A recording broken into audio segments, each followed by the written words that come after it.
Hey everyone, happy holidays. I haven't done a really long compilation like this one in quite a while, so I thought I'd put together a really big video of spooky stories for you all to listen to during these holidays. There might be some sexual assault type stories in this video, so if that's something you want to avoid, you may want to avoid this video altogether. All that being said though, I hope you all enjoy this video, and I hope you're all enjoying the holiday season. Without further ado, let's get into the stories. And remember to always stay hungry.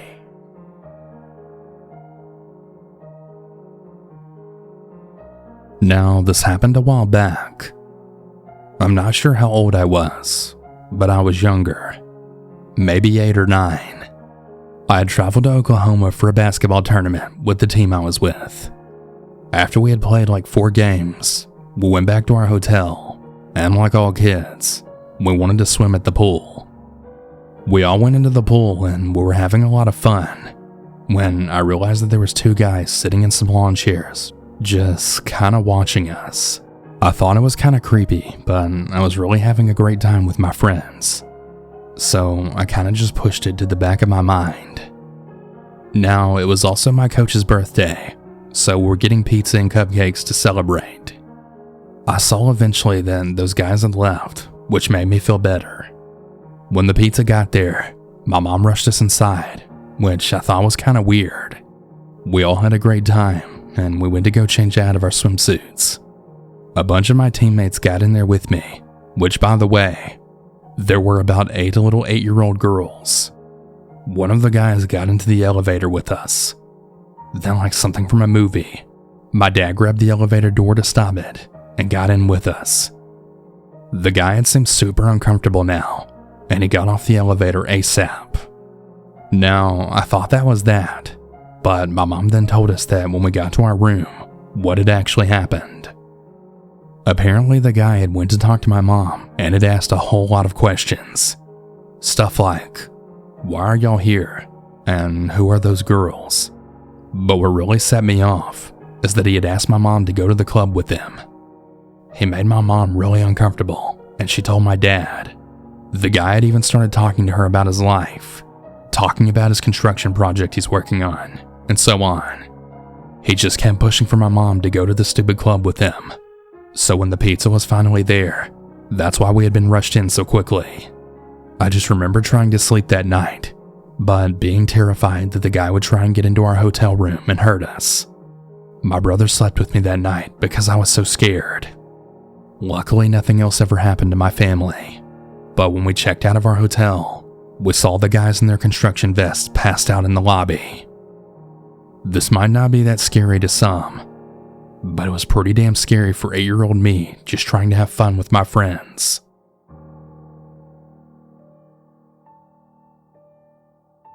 This happened when I was 13. My grandma was staying in town from Florida. She was staying at a hotel with a pool, and my mom said we could go swimming there. I was going to invite my friend to swim too, but she had to rain check. When my mom and I got to the hotel, it looked fine. It didn't look sketchy or anything, and it wasn't on the bad side of town either. When we went inside of it, it was a little creepy though. It was dimly lit, and inside the decor, it looked a little outdated. After I had changed my swimsuit inside my grandma's hotel room, we went outside to the pool area. There was another family there with 3 kids in the pool, and the parents sitting at the tables there. There was also a man sitting at a table and looking at his phone. He didn't look creepy or anything, so I didn't really pay too much attention to him. My grandma and my mom went over to a table while I went to the pool. I got inside the pool and I started swimming around.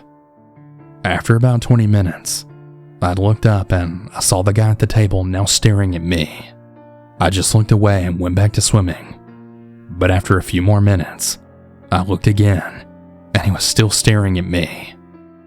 I was feeling uncomfortable, but I tried not to think about him. Well, 30 minutes later, I looked back over to him, and he was gone. I felt so relieved because now I could swim in peace. More minutes pass, and I needed to go to the bathroom. There was no bathroom by the pool, so I decided to go to the hotel room since it was super close. I went over to my grandma's and my mom's table and asked for a key. My grandma also asked me to refill her cup and get her some chips. So I went inside into the room.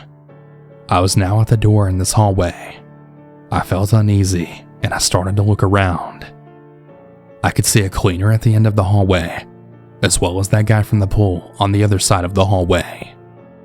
I decided that I was just being paranoid and that I need to stop acting so scared. I had really started to struggle to put in the key card, and I heard footsteps coming near me. The pool guy was walking towards me. I just ignored him because the door to him in the pool was behind me. The door finally opened, and I took a step in. I tried to close the door, but the pool guy swung it open. I started to scream, and he jumped on me. He tried to grab my chest and take off my bikini top. I tried to get unpinned by him, but he was just holding me down so hard. I just kept screaming, and then a cleaning lady came into the room. The guy got off of me, and he pushed the cleaning lady out of his way. I could then hear him running all the way down the hallway. My grandma and mom soon rushed into the room. The security found him on the top floor trying to hide. We called the police, which arrived shortly, and then arrested him, asking me questions. This happened 4 years ago, and I've only talked about it a few times. I was really scared to go back to a hotel for years after this. I missed out on so many vacations, and I've had a lot of nightmares about that day. So to the guy who tried to rape me in my grandma's hotel room, I really hope you rot in hell.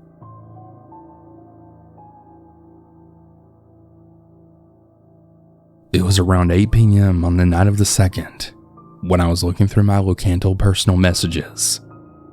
Most of them didn't stand out to me very much.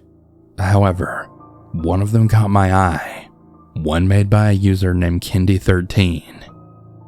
They asked for my number and asked me to call them, saying they had recently transitioned and were looking for friends.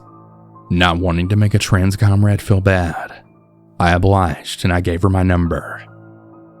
We talked for a while about various things with transition, and she kept telling me all about how she wanted me to come over. And when I was gonna say no, she would incessantly harass me and guilt trip me with how she really wanted me to come over, and how she wanted to buy me clothes and talk and stuff. After a panic attack from the harassment and an hour of waiting, I finally gave in. I hastily put on some eye makeup, took out $55 from my savings, and started heading to a Motel 6 where we could meet halfway. The whole ride over there, I was nervous and sleepy, constantly lying my head on the car window, drifting in and out of partial and full consciousness. Eventually, though, I did make it there, and I was greeted by the harsh cold with nowhere to go. The perp who introduced themselves to me as Ella told me, "Wait outside the hotel, but not near the office. I only paid the room fee for one person."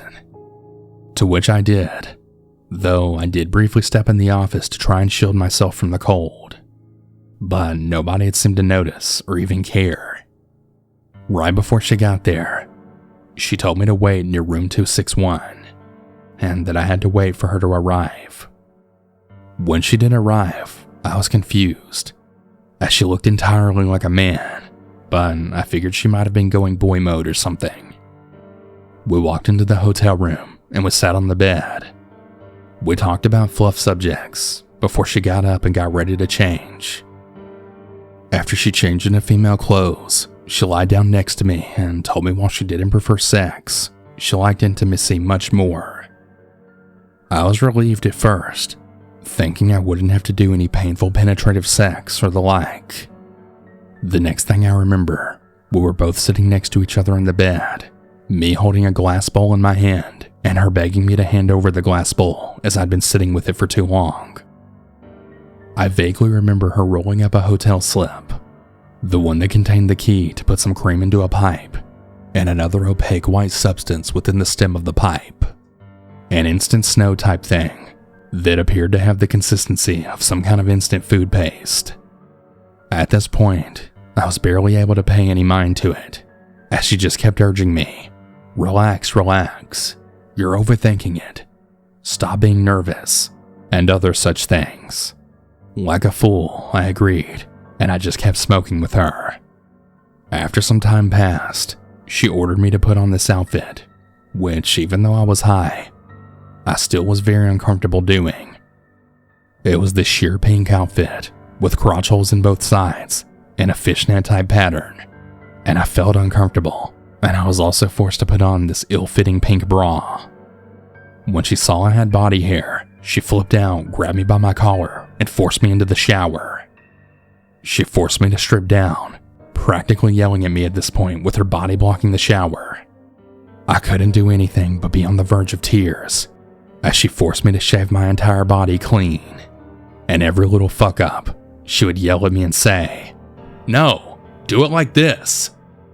Even something as little as shaving in slightly the wrong way, or rinse off in slightly the wrong way, or shaving in the wrong area when I shaved in another area. Even on the verge of tears, she'd still order me like this and not let me leave. Creepily, after a while, his facade would show through, and he'd suddenly go back to talking in this gay flamer type voice, saying, "It's okay, calm down, I'm not gonna hurt you," before going back to talking in this deep, intimidating voice not even a minute later.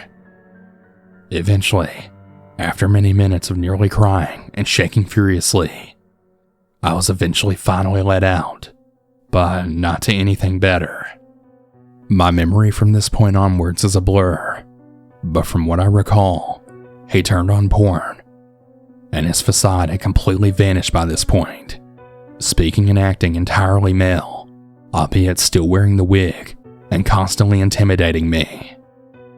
He kept touching my genitals even after I asked him to stop multiple times, and whenever I tell him to stop, he'd just go right back to doing it a second later. This went on until I became incapacitated from a combination of the drugs and the intense state of despair I was in, at which point he told me various things such as, "Your penis is mine, and I'm not letting you have the surgery until I say so. You're gonna be my slave. You will always be for me." And other things like that about owning and controlling me and raping me, until either I became incapacitated from the drugs or passed out, at which point I blacked out. The next thing I remember is it was around 4 when I woke, and there was still no sun. I went to the bathroom and I texted a plea for help to my roommate. I only had a few minutes in there before he tried to open the door, and he started bothering me and constantly chiding me for being in there without him. I ran out and back into bed, and I put my phone on the radiator in fear. I remember next then he forced me to give oral to him, now completely dropping his facade. I woke up to him hitting me multiple times, and then demanding me to give him oral, of which I did. It was really painful for me the whole time, and every time I stopped for even a single second or two because I was about to throw up, I was forced right back on multiple times. After many threats, I'm really ashamed to admit that I swallowed after what felt like hours of agonizing forced oral. After that, he forced me to lie back down with him, and my only reprieve came when he went to go get more drinks from the vending machine, and I messaged my roommate again for help. My roommate had tried to message me numerous times, and after hours of not responding, due to him forcing me to lie in bed with him and perform sex acts on him, my roommate then decided to thankfully call the cops. After this, I decided to stall for time until the cops arrived. LA had flipped a switch after this time, constantly asking me, "What's wrong? Why are you shaking? Are you okay? Get over it. It's over now. You need to learn to control your emotions. It's all in your head."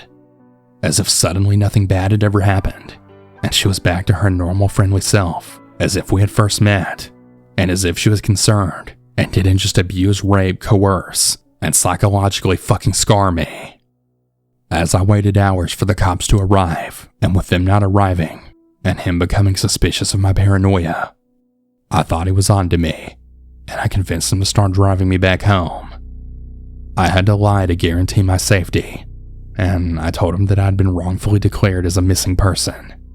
I did this in order to explain the cops being after us, so he wouldn't try anything rash or dump me on the side of the road.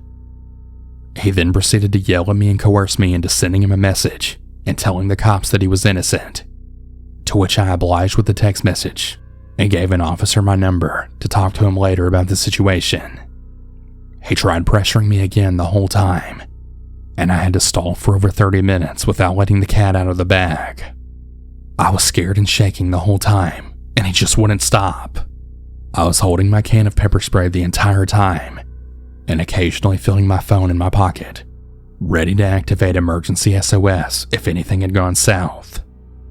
Eventually, when I got home, I took the clothes he had given me just in case they were needed as evidence, and I in that moment got out of the car, ran straight into the back porch of my apartment, hopping the fence and nearly falling over, ran and shaking, on the verge of a nervous breakdown.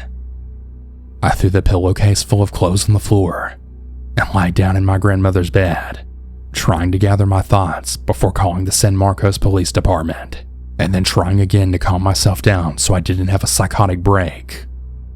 After having a cup of tea and explaining the whole situation to my family and letting them all know that I was okay and safe, I called the San Marcos Police Department and I explained it to them as well to try and clear things up and begin to press charges. Ever since then, I felt great fear, and even typing this out brings difficulty.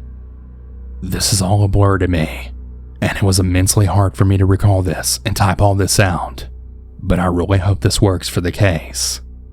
These are all the details I remember from that day, and everything that happened with the rape and coercion. I don't wish what I went through on even my worst enemies.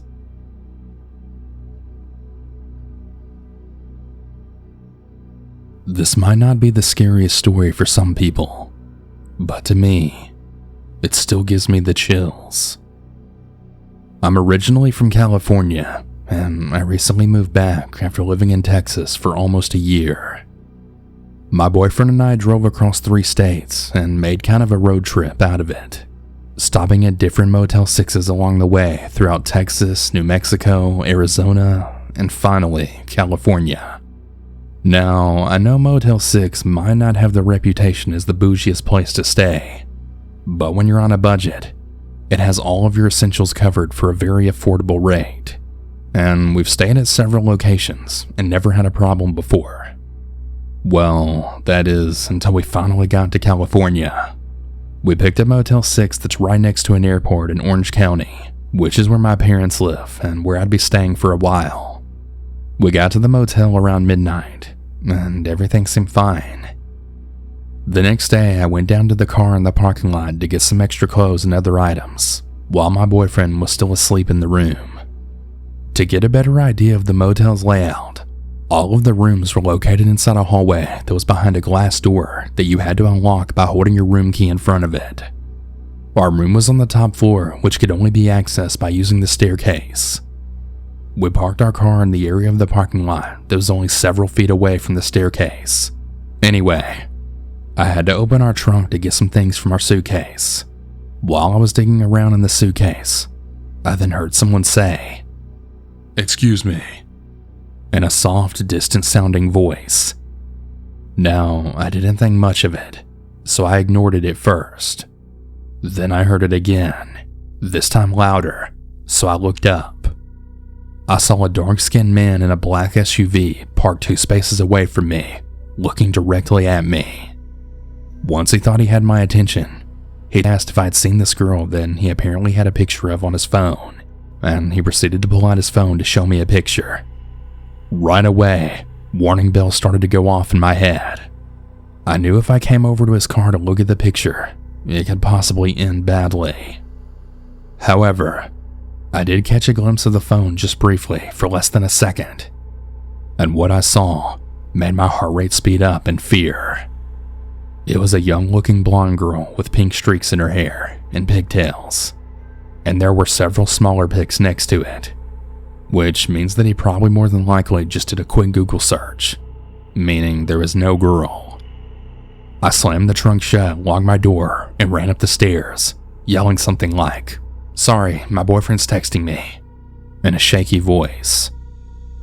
Once I reached the top of the staircase, I peered around the corner and saw the SUV pull away, and I realized that there was also someone in the passenger seat. But the story doesn't end here. Once I thought the coast was clear, I came back down. I reopened the trunk, and as I went to the back of the car again, I heard the same voice. I looked up yet again and realized the SUV was still here. He'd only moved a few more spots further away and under a tree. This time I booked it the hell out of there, running and yelling my boyfriend's name almost at the point of tears, even though I knew he couldn't hear me from inside the room. It also didn't help matters that I left my phone in the room as well. I can't really explain this next part as anything other than a stroke of pure good luck and an undeniable psychic connection that my boyfriend and I have had several times throughout our relationship. Because as soon as I got to the stairs and opened the glass door leading into the hallway, who should be coming out of the room except my boyfriend? My boyfriend said he woke up and had a really bad feeling that I was in trouble. At the time, I was so overwhelmed with joy and relief. We ultimately decided not to inform management about the SUV or go back down and get the plate number. Thankfully, nothing else happened, though we both thought we saw the SUV the next day parked in a different spot. My boyfriend and I both think it was easily a trap for human trafficking, especially since we were so close to the airport. I should also add that I'm a 32-year-old female, but very petite and small-framed. It's not uncommon that people often mistake me for being much younger than I really am. So I say it's a strong possibility. Either way, I'm just glad my boyfriend was there and sensed that I needed him and got there in time. I'm really lucky.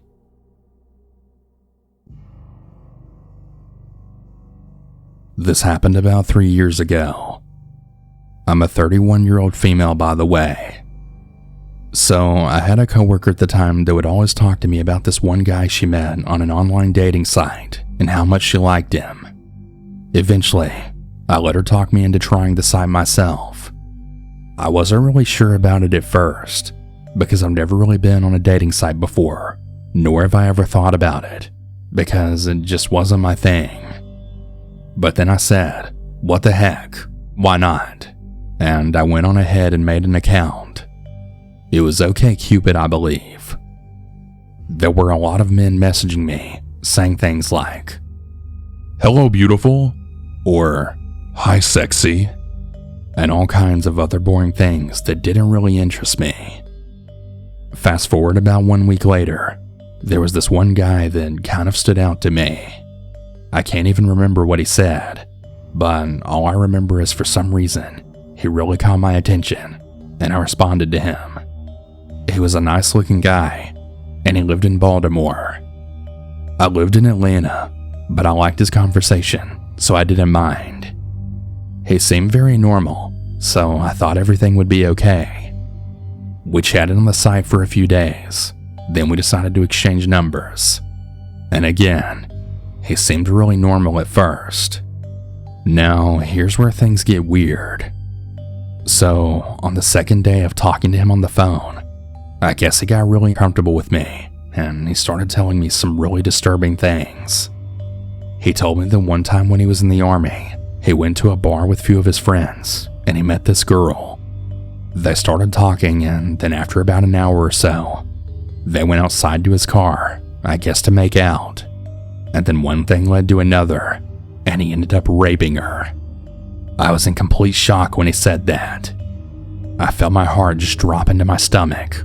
I thought I heard him wrong, so I asked him, did you just say you raped her? He laughed a little bit, and then said, "Well, yes. I bent her over and forced her. She tried to scream for help, but I covered her mouth, and I told her if she didn't shut up, I'll hurt her." He said that he could tell that she liked it too. What the fuck?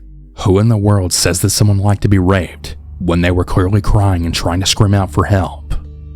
I think that this man had some kind of weird rape fetish that he really got off on or something, and all of that shit about her liking it was just his sick, twisted mind. At this point, I was feeling extremely uncomfortable and was getting a really bad vibe from this guy.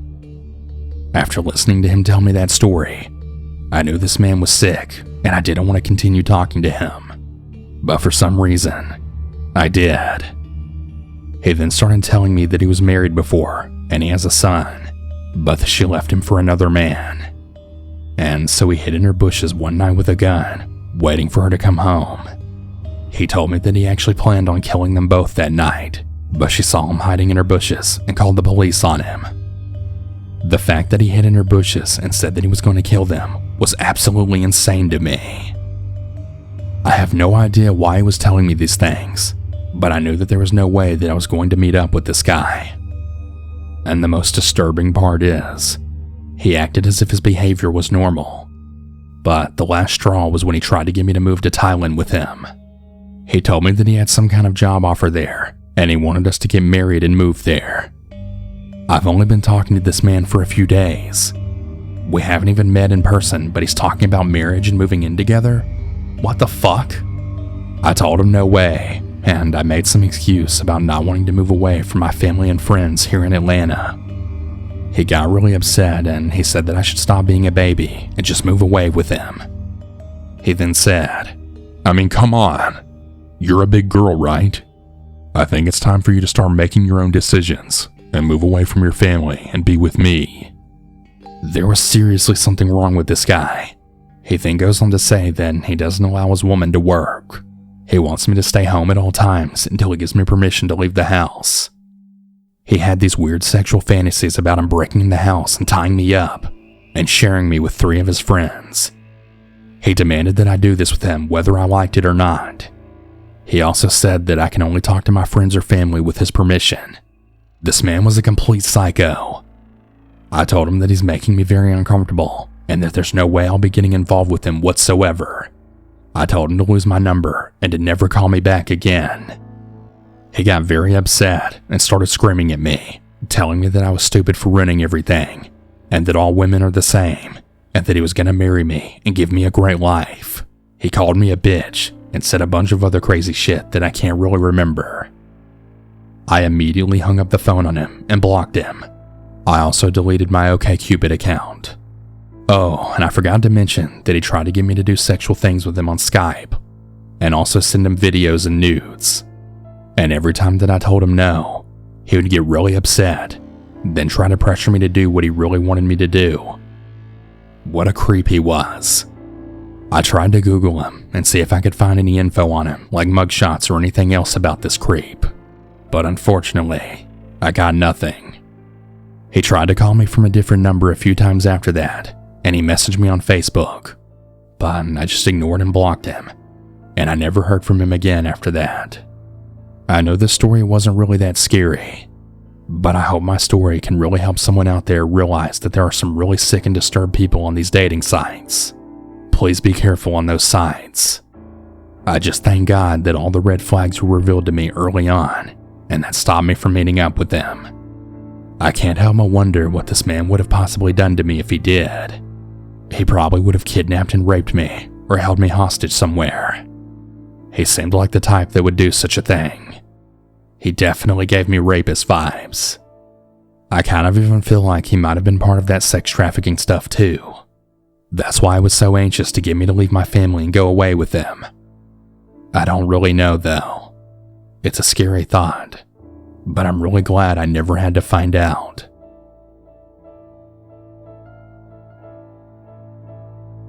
To preface this story, I'd like to start off by saying that where I'm from, it's not unusual to use Tinder for other things besides hooking up.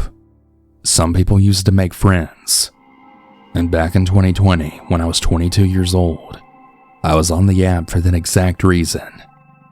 I have always been an extremely shy person, and meeting people in real life and befriending them is a huge struggle for me. So, since I was feeling quite lonely, in part because the pandemic left me isolated from the few friends I had, I decided to go on Tinder. Maybe if I was lucky, I would befriend 1 or 2 cool people. For the record, My bio specifically stated that I was only interested in making friends, and I actually got to talking with a few people that I really got along with. However, one guy stood out. He was kind, funny, liked a lot of the same things I did, etc. After a week or so of talking, I felt like I could trust him, and I gave him my number. We started video chatting somewhat regularly, as well as texting. Just nice, friendly, innocent stuff like that. I never would have guessed things would have taken the turn they did. After around a month, we decided to meet. Big mistake. I agreed to meet him at a shopping center, thinking that if we were in public like that, I'd be safe no matter what. I'm a very short, petite female, and I've always been described with adjectives such as adorable or cute. So it's safe to assume that I'm quite defenseless looking. Well, it seems like he picked up on that. As soon as I met him, I realized he was at least 40 centimeters taller than me. He towered over me, and I think he immediately clocked me as someone who'd be an easy target. And boy, was he right. We sat down and I'm trying to make casual, friendly conversation, mostly about the interest that we had already established we both shared. However, he wasn't engaging. He interrupted me to ask, "Can I hold your hand?" I was so caught off guard. I mean, it's not really common to hold hands in a non-romantic setting like that. So I immediately shook my head, politely explaining that I wasn't comfortable with that. He didn't like that. He got up, gesturing and pacing in front of me, and complaining that he was 19 and was a virgin, and that women never gave him a chance, and that I won't so much as let him touch my hand. Real incel stuff right here. Red flags all over. I was starting to get extremely nervous, recoiling in my seat, wondering if he was unhinged enough to actually do something inappropriate in such a public setting. Well, turns out he was. I was just staring up at him, unsure of what to say. Obviously, I wanted to point out that women aren't the root of his issue, his personality was. But I was surely not going to piss the guy off and make him even angrier. So I chose to just not say anything. I'm assuming he realized his little outburst wasn't increasing his odds of getting laid. So he sat back down next to me, really close to me too, like our legs were touching. I scooted away, and before I could get a comfortable distance between us, he grabbed my hand, actually kind of hurting me, and kept me from moving further away. With his free hand, he pulled his cell phone from his pocket, announcing that he was going to show me his favorite porn. I yanked my hand away and then said, "Please don't," seriously debating getting the fuck out of this situation right about then. The problem was that I was within walking distance of my house, close enough that he could easily follow me through a path that was fairly desolate, and I wasn't going to take that risk. He immediately dismissed me, saying I was going to enjoy it, and letting go of my hand. He looked up the name of what he wanted to show me. Nothing could have prepared me for the following series of events. He proceeded to show me a clip of hentai, the cartoon kind of porn where a lady was being held hostage and repeatedly sexually assaulted by extremely deformed, ugly creatures. She was yelling stop, screaming in pain, and he seemed to be extremely proud of what he was showing me. I must have finally snapped out of my frozen shock because I raised my voice and I told him to turn it off. I explained that it was extremely inappropriate to show a near stranger these things, especially in public. I also said the fact that this clip nearly showed a sexual assault scenario, it made me sick, and I didn't want to watch it. That's when he really lost it. He got up yet again, this time yelling at me, telling me that I'm a woman. My job is to please men like him, and if he wants to, I kid you not, he can rape me. And that's his choice. He wasn't joking, he was dead serious. He added that I should be happy that someone like him finds me attractive enough to want to kidnap me and do that to me so badly. Oh hell no, nope. After a couple of seconds of absolutely stunned silence, I got up and started walking towards a bookstore, giving some excuse about how there was a new book release and I wanted to go check it out. He followed me, But after a couple of minutes of me mindlessly browsing the store, frantically thinking about how I was going to get out of this situation, he got bored, and he said he'd take advantage of this time to use the bathroom, which was right across from the store. Bingo. The second he disappeared into the restroom, I booked it. I ran for my life like I never have before. Usually I take about 20 minutes to get home from the shopping center, but this time I made it home in a lot less time. I arrived home sobbing, sweating, and immediately locked my door and hid in my room. After I had calmed down, a terrifying reality sunk in. During a couple of our video chats, I'd walked to the bus stop where I'd caught the bus to go to the university in the morning, which meant that he had definitely seen my surroundings and he knew my schedule. I wouldn't be that hard to find if he really wanted to. I obviously blocked him on everything immediately, and I told family and my friend about it so they'd know, providing them with his name and a picture. But that paranoia and fear that he'd find me, especially on one of those early mornings when I walked to the empty bus stop by myself before the sun had even risen, when I'd have no one to help me if he even did anything, didn't go away for a very long time. Thankfully, I never saw or heard from him again. I know this story isn't as scary as many of the others you read, but my country is extremely safe. You definitely don't expect these situations to happen until they do. I've never felt so small, helpless, and scared for my safety in my entire life. So, to the creepy incel who doesn't see a problem with kidnapping and sexually assaulting women, I hope you end up in jail before you ever get the chance to seriously hurt another human being in your life. You disgusting sexist fuck.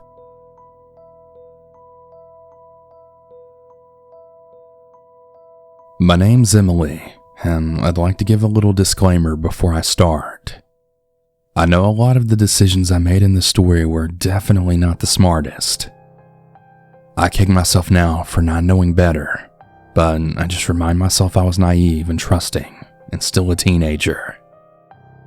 I apologize if some of this sounds rambly or seems like I can't remember it fully. My memory is shot due to the trauma. So some backstory. This happened in the fall of 2020. My boyfriend had broken up with me right out of the blue, and I was absolutely heartbroken. I was angry and upset at him and felt so empty and lonely. I decided, as any young person does, to go to Tinder. This one guy stood out in particular. Let's call him Todd. Todd was an awkward, dorky guy who seemed pretty aloof and cute. He didn't ever pressure me to do anything, and he seemed super sweet, so I got to know him a little because he seemed harmless. We decided to hang out at his house for our first date. He was quite a bit older than me. I was 19 at the time, and he was about 26. He lived with his mother, so he snuck me upstairs into his room. I slept over at his house the first night I was there, and I slept with him immediately. Flash forward after a few times that I slept over at his house. It was around Halloween, and we were watching one of my favorite movies. I had quite a bit to drink, and because of the medication I'm on, I get really drunk really fast, so I was basically blacked out at this point. I was trying to fall asleep, and I told Todd how tired I was, but he kept trying to get me to do things and to get him off. I just kept mumbling I would do it in the morning, and as I was drifting out of consciousness, he took advantage of me. I tried to roll away because I was so tired and drunk. I felt like I couldn't say anything or make him move. It was really upsetting, and I cried after he turned off the lights about an hour later. The next morning he took me home, and it took me about a day or two to realize what had happened to me. The same thing happened in 2019, so it all hit me really hard. I was ignoring him and not returning his texts, and he was begging to meet up with me. I don't think he understood what he did fully, and I explained it to him, that he had assaulted me and I didn't want to talk to him anymore. He asked to take a drive with me so we could talk. I don't know why, but I agreed. When I got into his car, it was awkward. He tried kissing me, but I wouldn't let him. He then drove and drove, and I had no idea where we were going. We lived in different towns, and I wasn't really familiar with the town he was from. He was silent and gripping the steering wheel. I was terrified. I had dated guys before with anger issues, and I couldn't help but tense up and move away from him in anticipation. After what felt like forever, he eventually parked in the back of the school at a football field. I was laying back in my seat looking at the stars through the sunroof while he sat there. I was shaking the whole time, just dreading him trying to touch me again. His knuckles were white as he gripped the steering wheel, and I remember texting my best friend and telling him I didn't feel safe and to please come pick me up. At that moment, I thought he was going to attack me. I was afraid for my life. I was in an empty parking lot in the dark with a man who I hardly knew who had already hurt me once. I started crying and hyperventilating, and he tried to calm me down. He tried to hug me and tell me I was safe. I told him not to touch me and to take me home. At first he wouldn't, and he was demanding we talk it out. Eventually he gave in and sped back to my house. I ran out of that car and never looked back.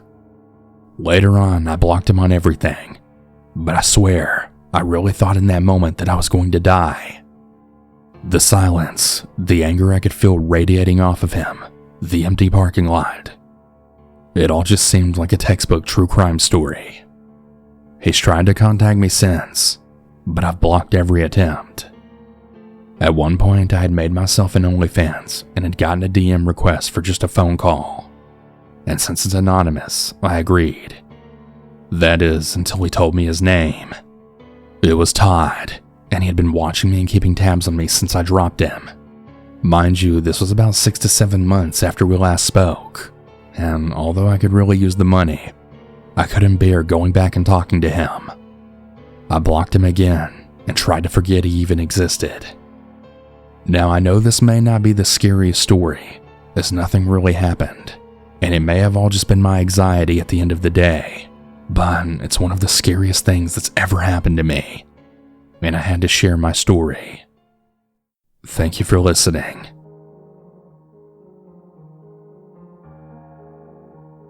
When I was 14 years old, my mom had dropped me off at the dentist office, which happened to be located inside the closest mall to home.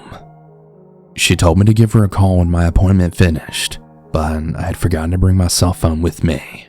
I wasn't there long, maybe 20 minutes tops. I had no way of calling my mom, so I thought I could ask the receptionist if I was able to use the office phone, but they were using it. So I waited and waited. I waited for 5 to 10 minutes, but to me, it felt like the longest minutes of my life. The phone was still in use when I decided to look for a phone booth in the mall. Now, I wasn't really sure if the mall had any, but it didn't hurt to look, right? Or so I thought. As I walked to the main entrance, where I assumed the public phones would be at, if any, I noticed 3 men walking opposite of me on the other side of the pathway. One of them acknowledged me and tapped on the shoulders of the other 2, then pointed to me, and then whispered something amongst themselves. Red flags immediately went off. That day, the mall was relatively empty, not too much people around to shop, so I made the decision to turn back to the dentist office. Then they crossed over to my side and started to follow me. That's when I panicked. My heart started racing as I picked up my pace. When I reached the turn to the office down the hall, I looked back to see if they would still follow me there. They did. As I got closer, I saw the restrooms on my left and debated whether to go and hide in there, but I noticed they were locked, so I kept walking. I spotted a family sitting on the bench just outside of the office, so I quickly decided to stay next to them as the seats inside the office were completely filled. I then turned to the direction from where I came from to see if the men were still there. They were now standing and smiling at me before walking towards the restrooms out of sight. I knew they weren't actually inside there since they were locked. I waited a few more minutes, but they stayed hiding. I assumed waiting for me to walk by again, but I walked inside of the office to finally make my call and go home. I will never go back to that mall again. Please be aware of your surroundings.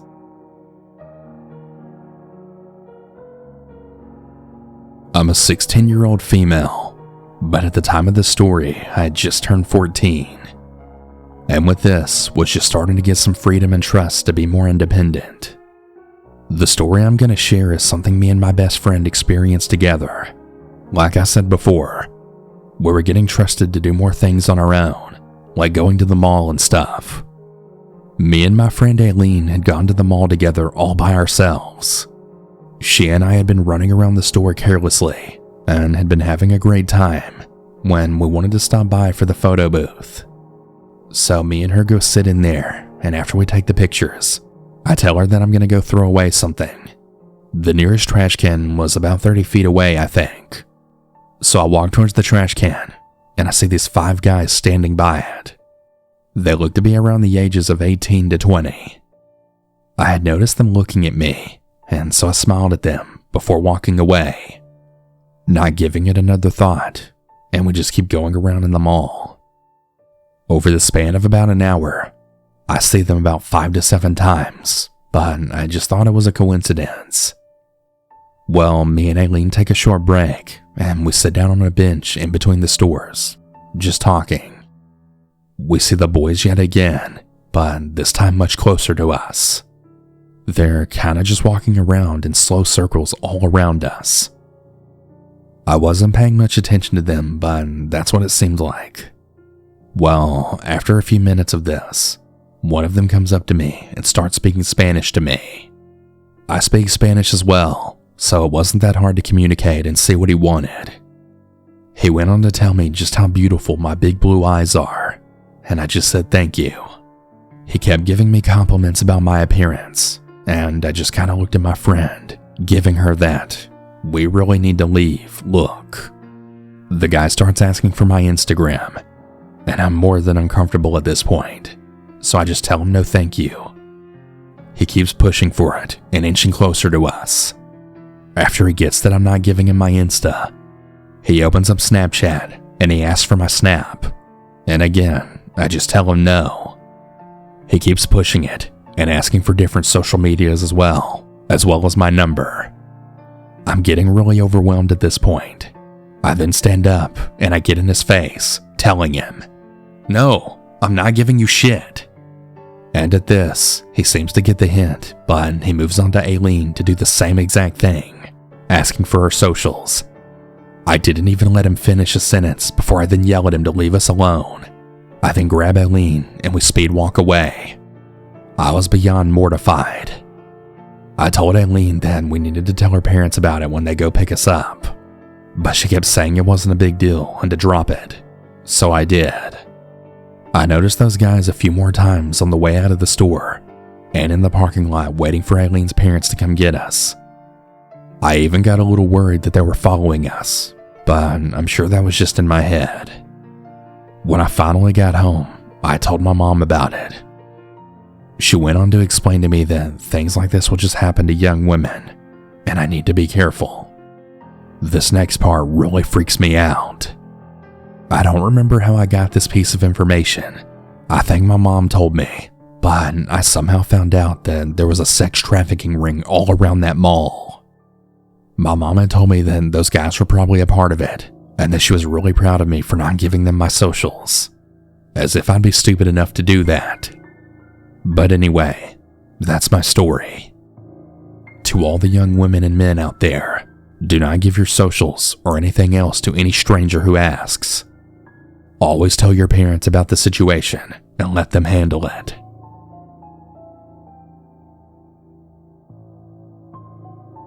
My name is Emily, and I'm currently 20 years old, but the story happened to me when I was about 14 to 15. Me and my family took a road trip one weekend to a mall about 2 hours away from my hometown.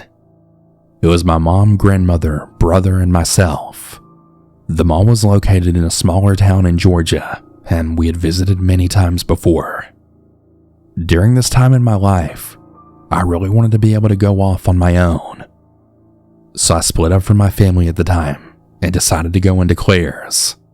If you don't know what Claire's is, it's basically a jewelry store for mainly younger/adolescent girls. This'll be important for later. I walked inside and started browsing around the store. After about 2 to 3 minutes into looking around the store, I noticed an older man looking at some headbands and other girlish things. I wanted to look at them as well, and so I walked over and stood about 6 feet away from him. I've been listening to scary stories since I was young, so in my mind, I thought it was odd that he was here by himself. I mean, I was expecting his daughter to come up or someone else to be with him. As we were standing there for a while, not one person ever approached him. The man then turns to me and he asks about which ones I like the best, and I gave him my honest opinion. I think that he mentioned something about shopping for his daughter, so I tried to help him the best that I could. I originally had an uneasy feeling about him being there alone, but since he said he was shopping for his daughter as a surprise, I really tried to shake the uneasy feeling I had. I started moving away from him to other sections of the store, just looking at everything, and I noticed he would move to every section I went to and would continue to ask me questions. He eventually asked something along the lines of where I was from, and I tried my best to just give him a vague answer. I mean, I don't want some random older man knowing where I lived, even if we were far away from home. I kept moving around the store to kind of see if he would just check out and leave already, but he just continued to browse the store. I eventually checked my phone to a couple of missed calls and texts from my mom, so I texted her back and decided to leave. I knew that she was in the next building over, so as I walked out of the door and into the right, I suddenly saw my mom. She was walking right towards me, so I smiled. I suddenly saw the happy expression leave her face. I can't really describe the expression it had afterwards, as I'd never seen my mom look like that before. She started talking to me as we were walking to the store where my grandmother and brother were. Once we were inside, my mom then told me and my family that she had a really bad feeling, and that's why she called and texted me so many times. And after a few minutes with no response from me, she decided to head over to Claire's to check on me. I just so happened to walk out when she was coming over. My mom went on to say that as soon as I walked out of the door, the man who had been following me rushed out of the door after me and looked like he was going to grab me, and that once he saw my mom walking towards me and talking to me, she said the man's expression changed and he looked pale. Before I could even notice what happened and turned around, she said the man took off. I've never been more grateful for my mom's intuition. I really don't know what could have happened if she didn't come over and meet me when she did. We never called the police about it, and I have no idea if he ever did anything to anyone else. I really wish we could have done something, but he left so quickly, and all my mom was focused on was that I was safe. We always thought that town was safe, so the rest of the trip and subsequent ones, I always stayed really close to my mom. I'm always super cautious when I'm out in public, and I now carry pepper spray and knives. Please protect yourselves, and don't turn away from your gut feelings. They very well may save your life one day.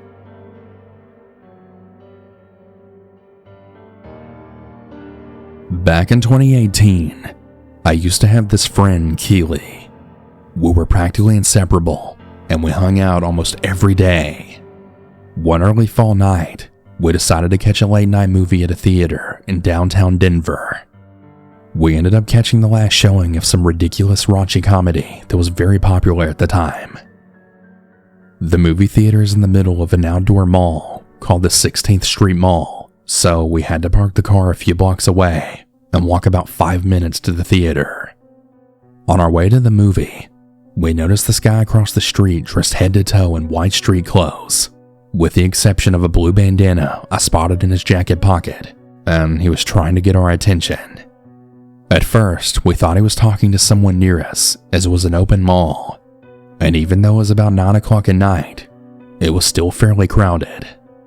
After a few minutes, we had just forgotten about the whole thing. Then about a second later, the man crosses the street and stands right in front of me and Keely, blocking our way. He starts asking Keely for her number and saying how fine she was. Both of us immediately got weird vibes from him. We politely said no thank you, but we were about to be late for a movie and we really had to go. He then said, "Well, I guess I'll see you after then," as we then walked quickly towards the theater. We eventually got into the movie, and within about 20 minutes, the man wasn't on either of our minds. The real scary part happened after we left the theater. The movie ended at around 11 o'clock, and the mall was basically empty at this time, except for the few packed bars and late-night restaurants that were still open. We start walking back to Keely's car and talking about our favorite parts of the movie, but we were stopped dead in our tracks when I spotted the same man dressed in all white standing against a wall across the street from us. Hoping he didn't see or recognize us, we picked up our pace a little, and we kept walking to the parking garage where the car was.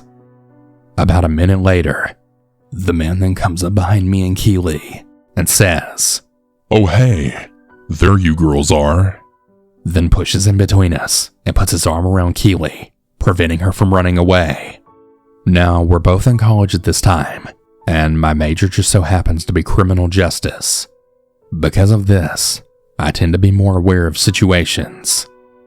The second he placed his arm around her, I began frantically trying to get the attention of a bouncer to a club that was standing outside. Unfortunately, however, the bouncer was distracted and was talking to another staff member. When I started looking back at Keely, I saw the man move his hand from her shoulder and start grabbing her breast. I definitely didn't want to leave my friend alone with this man, so I then gave up on grabbing the attention of someone and then focused on how I was going to get him away from her. I decided to draw my pace a half step, so I was just barely behind my friend and the man. And that's when I then saw a taser in the man's back right pocket. His left arm was around Keely, meaning his right hand was free to grab said taser. To our luck, he never got the chance to use that. We keep walking with this man until eventually we're out of the mall and about a block away from the parking garage. I still am desperate looking for an opportunity to get us both out of there, but it was 11 o'clock at night at this point. Downtown was almost completely empty. The whole time we were walking, he was telling my friend how beautiful she was and how he'd love to take her away to some island. He went on to say how he saw us and how he just knew that his friends would love us, and so he waited outside the theater for us. At this point, we were now standing right in front of the door to the garage. I 100% didn't want to go into the garage with this man. As Keely was starting to say that we were at the garage, I interrupted her and lied, saying that this was the one that was full, and that we actually parked in the one that was just up the street, just to buy us some time. Then, like a saving grace, I noticed a couple walking their dog coming around the corner. I take the presence of the other people as an opportunity to get away, and I then start screaming at the man to leave us alone and get his hands off of her. The man begins to reach towards the taser in his pocket, but thankfully, the couple hearing the commotion came running over asking what the problem was. I then grabbed Keely's arm and yanked her from the man's grip, all the while saying he was following us and that we had no clue who he was. The woman motioned for us to come and stand behind her and the dog, while her boyfriend gets up in this guy's face telling him to fuck off. The guy gave me and Keely one last extremely unsettling look, then just ran off in the opposite direction. I thanked the couple for everything, and I told them the whole story from when we first saw the man to when I saw them around the corner. The couple offered to walk us to our car, and we finally got in the car safe and sound. This wasn't the first experience like this that we had, but it was definitely the most unsettling.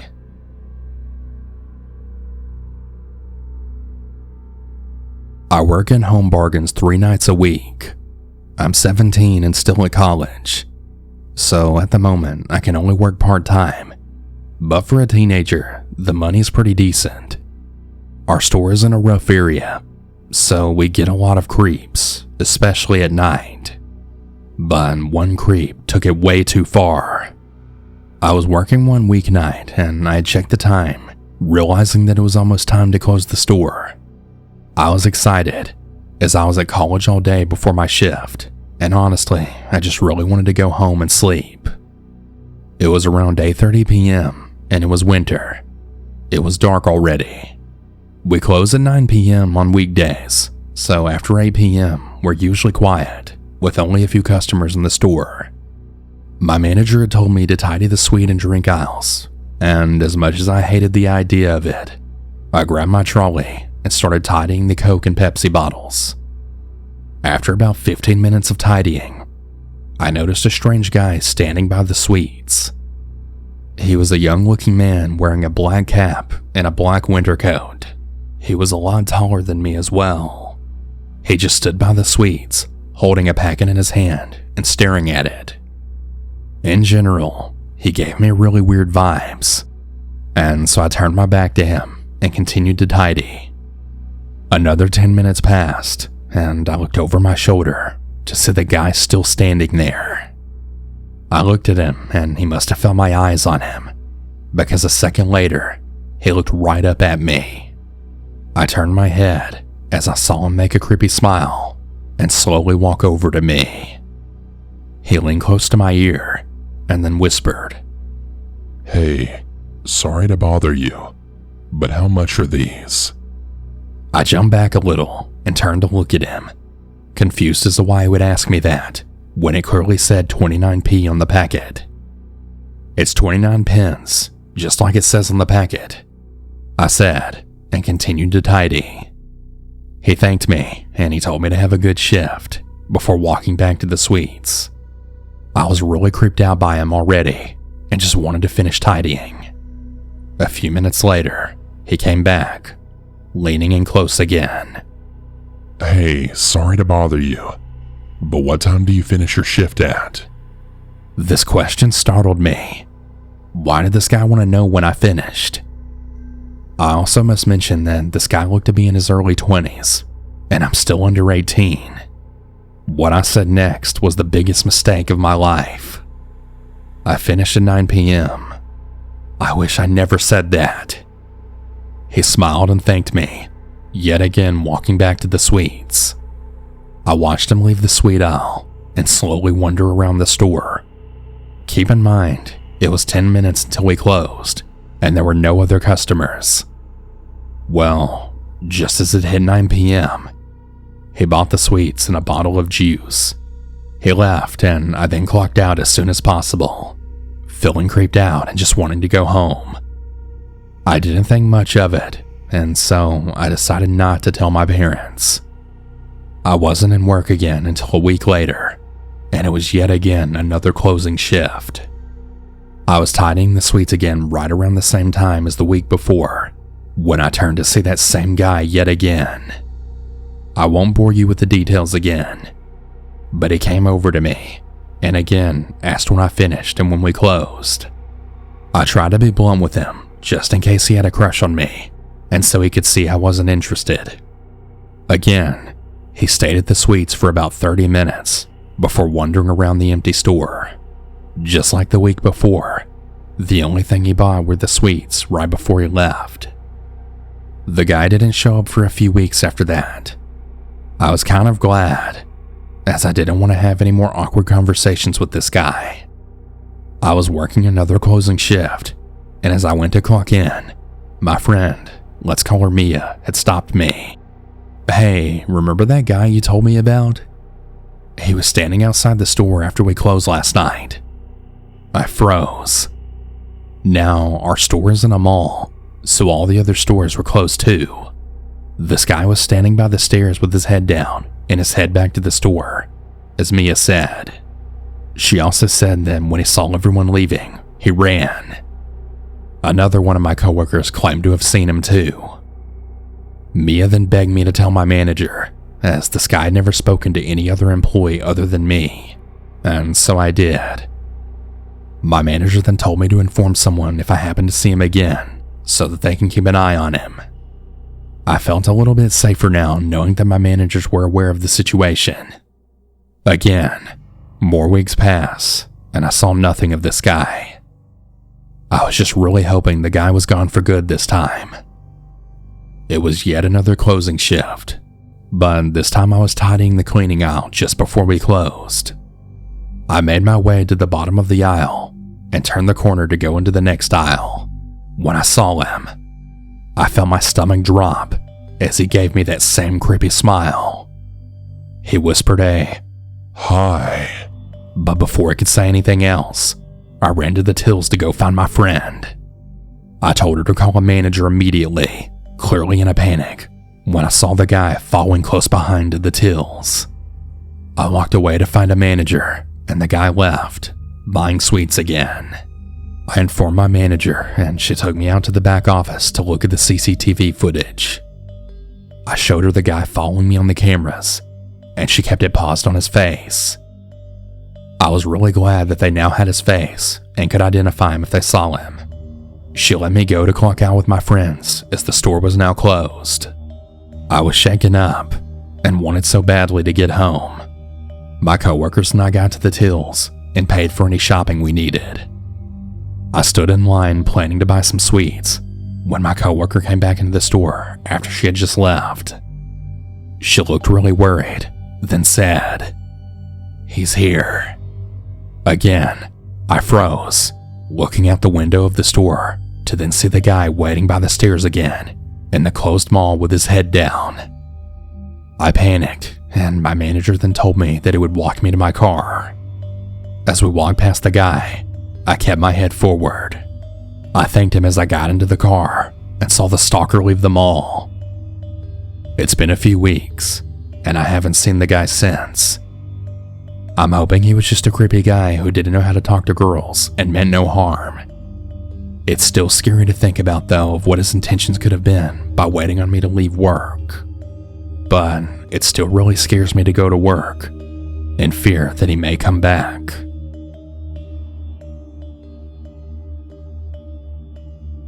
So this happened last year, and it's still really on my mind. Here it goes. So one night I had my friend Katie over at my house, and we wanted to go and walk to McDonald's by ourselves. We wanted to spend some time together, and McDonald's wasn't that far away from my house.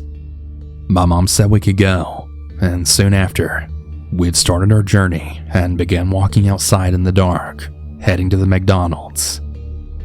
Because I was with Katie, I wasn't really creeped out or anything. Well, we eventually made it to the McDonald's, so we headed inside and ordered. When we got inside, we saw that there was a middle-aged man behind us. Now, it didn't really make us feel uncomfortable. That is, until Katie looked at him for a second, and she pulled me aside, saying that the old man was staring at our asses. I honestly thought she was joking, but she was acting really serious, and she wanted to leave immediately. So for her sake, I decided we would. We left with our food, of course, and to my absolute shock, the man followed us. I was beginning to get really creeped out at this point, and so was Katie.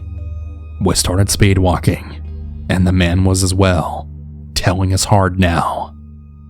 We went from being creeped out and concerned to now completely terrified. It was complete silence until the man then said, "For young girls, y'all have really nice asses. I wonder what your panty sizes are. I really wish I could give y'all a wedgie." So at that point, survival mode kicked in for the both of us. We started running as fast as we could, not once looking back. We heard footsteps running behind us too. When me and my friend finally saw the house, we both ran like a bat out of hell, all the way until we were finally on the front porch. And thank God that my mom left the door unlocked for us to get inside, because when we opened the door and looked back, the man was still running after us. And as we looked a little closer, we then saw a knife in his hand. We immediately closed the door.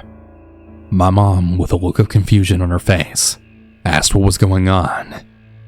We told her to look out the window, and she did, and we did too. And to my absolute shock, the man was still outside my house and screaming obscenities at us, still talking about our asses and asking about our panty sizes. He did eventually walk off after that, with the knife still in his hand. My mom was going to call the police, but there's no point once the man left us alone. We told my mom what happened after we went to the McDonald's and how it all led to this crazy-ass man following us. We were horrified, but we were really glad that we finally made it home safe and sound.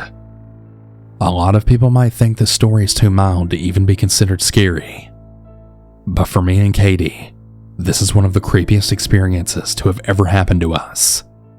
I really hope that man didn't pull this on any other young girls, but in reality, he probably did.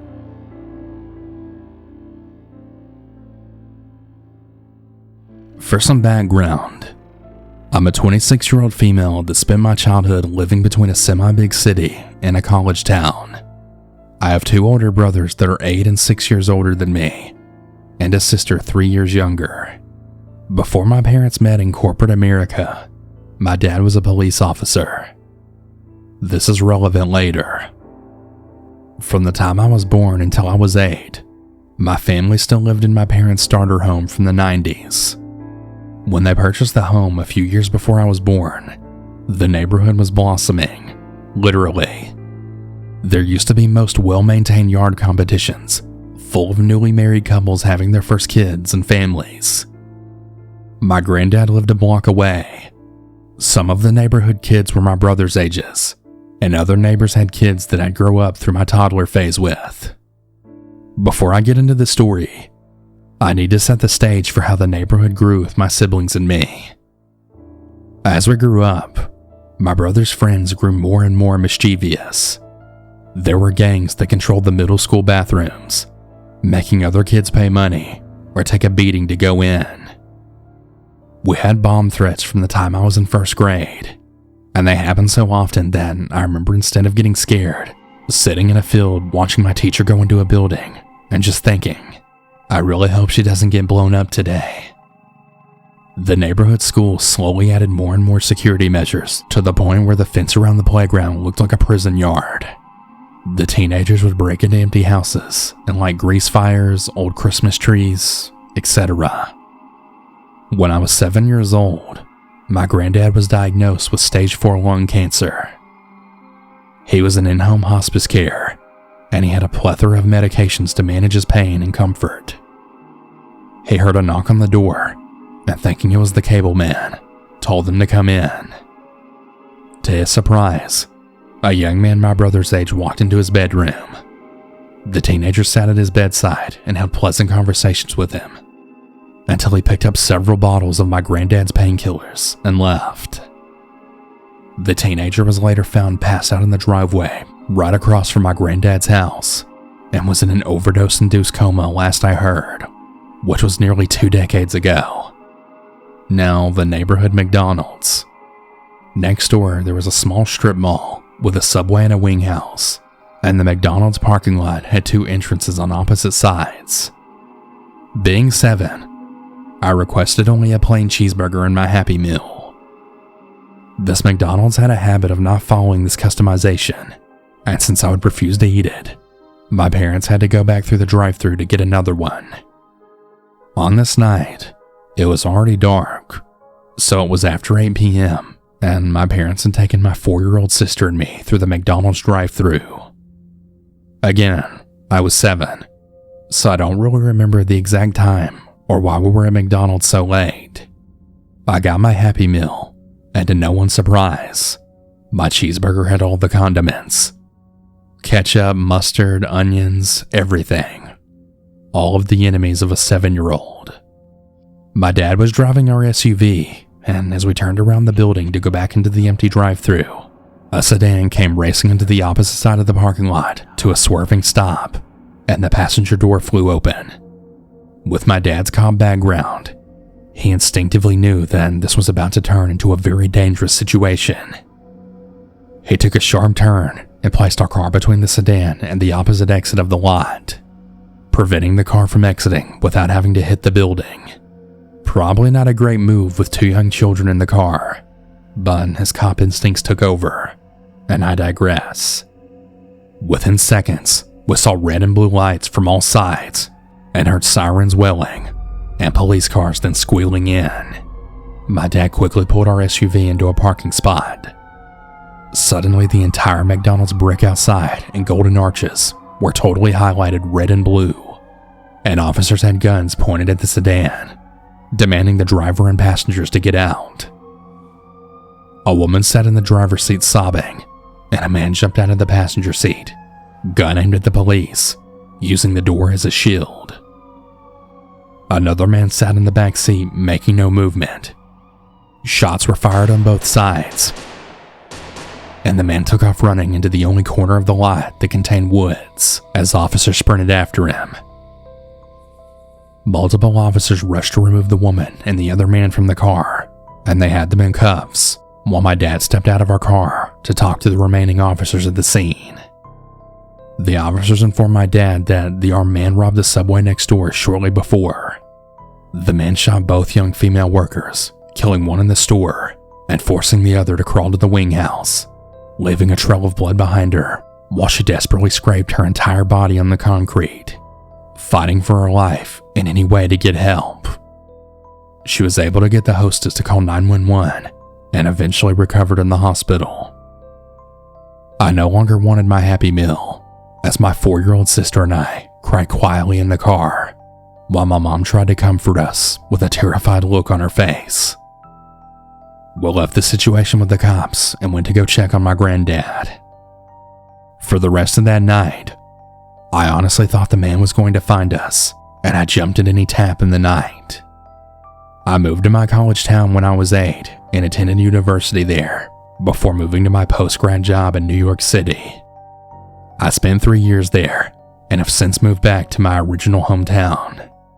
While I live over half an hour away from my parents' old house and that McDonald's, I still get the chills sometimes if I happen to drive by that strip mall.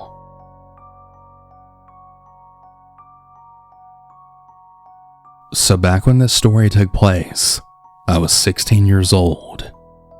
I'm a female, and I've had a lot of creepy men say things to me about my body since the early years of secondary school. Here in the UK, we leave school at 16 for those of you who don't know. I was studying for my A-levels and was in need of a part-time job in order to save up for driving lessons as soon as I turned 17. I decided to work for a well-known pizza fast food delivery place a bus ride away from my home. I lived with my mom and siblings at the time, and I was really excited to start helping her out with money. The first few weeks went really smoothly. My boss was really kind, a sweet older man who cared for his workers. I worked on the front, taking calls and orders, making up the pizza boxes, and cleaning mostly. The coworker that this story is about was a delivery driver, even older than my boss. He was a large overweight guy who we'll call Mario for this story. Not only for privacy, but also because I barely remember his name or know how to spell it. Mario would always make small talk with me whenever he was waiting for an order. He would work in the week mostly, but on Sundays, he would sometimes come in for a few hours to help out. I worked all weekend every weekend, and I had gotten to know him pretty well in the first month of me working there. One day I finished work a little earlier than usual, as the store was really quiet that day. My boss, who we'll call PJ, let me go home this Sunday and told me to get home safe as usual. I left my shift, really happy that I was going to be able to get back home earlier than I had done on a Sunday afternoon in such a long time. I was at my bus stop, which was right around the side of my workplace. I was right in the middle of messaging my friends, asking if they wanted to meet up, with me being available on a weekend and all, when I then heard my name being called. I looked up, my eyes scanning the area that the voice had came from. On the other side of the road, Mario was there, sat in his car, waving at me and smiling. I waved back and smiled, not saying anything else.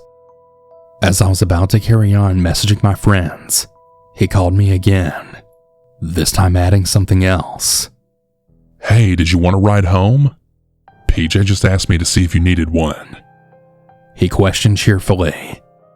I thought about it for a moment, recalling all the times my mom had ever taught me about stranger danger and to never get into strangers' cars.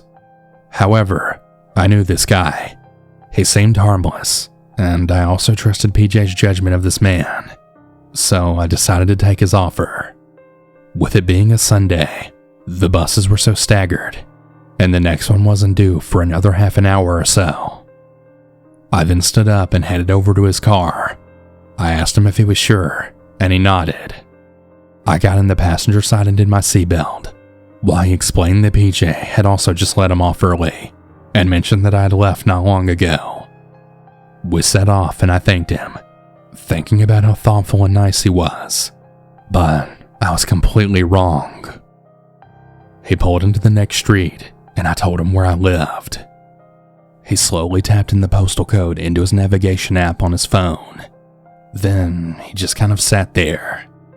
So, how much does PJ give you an hour?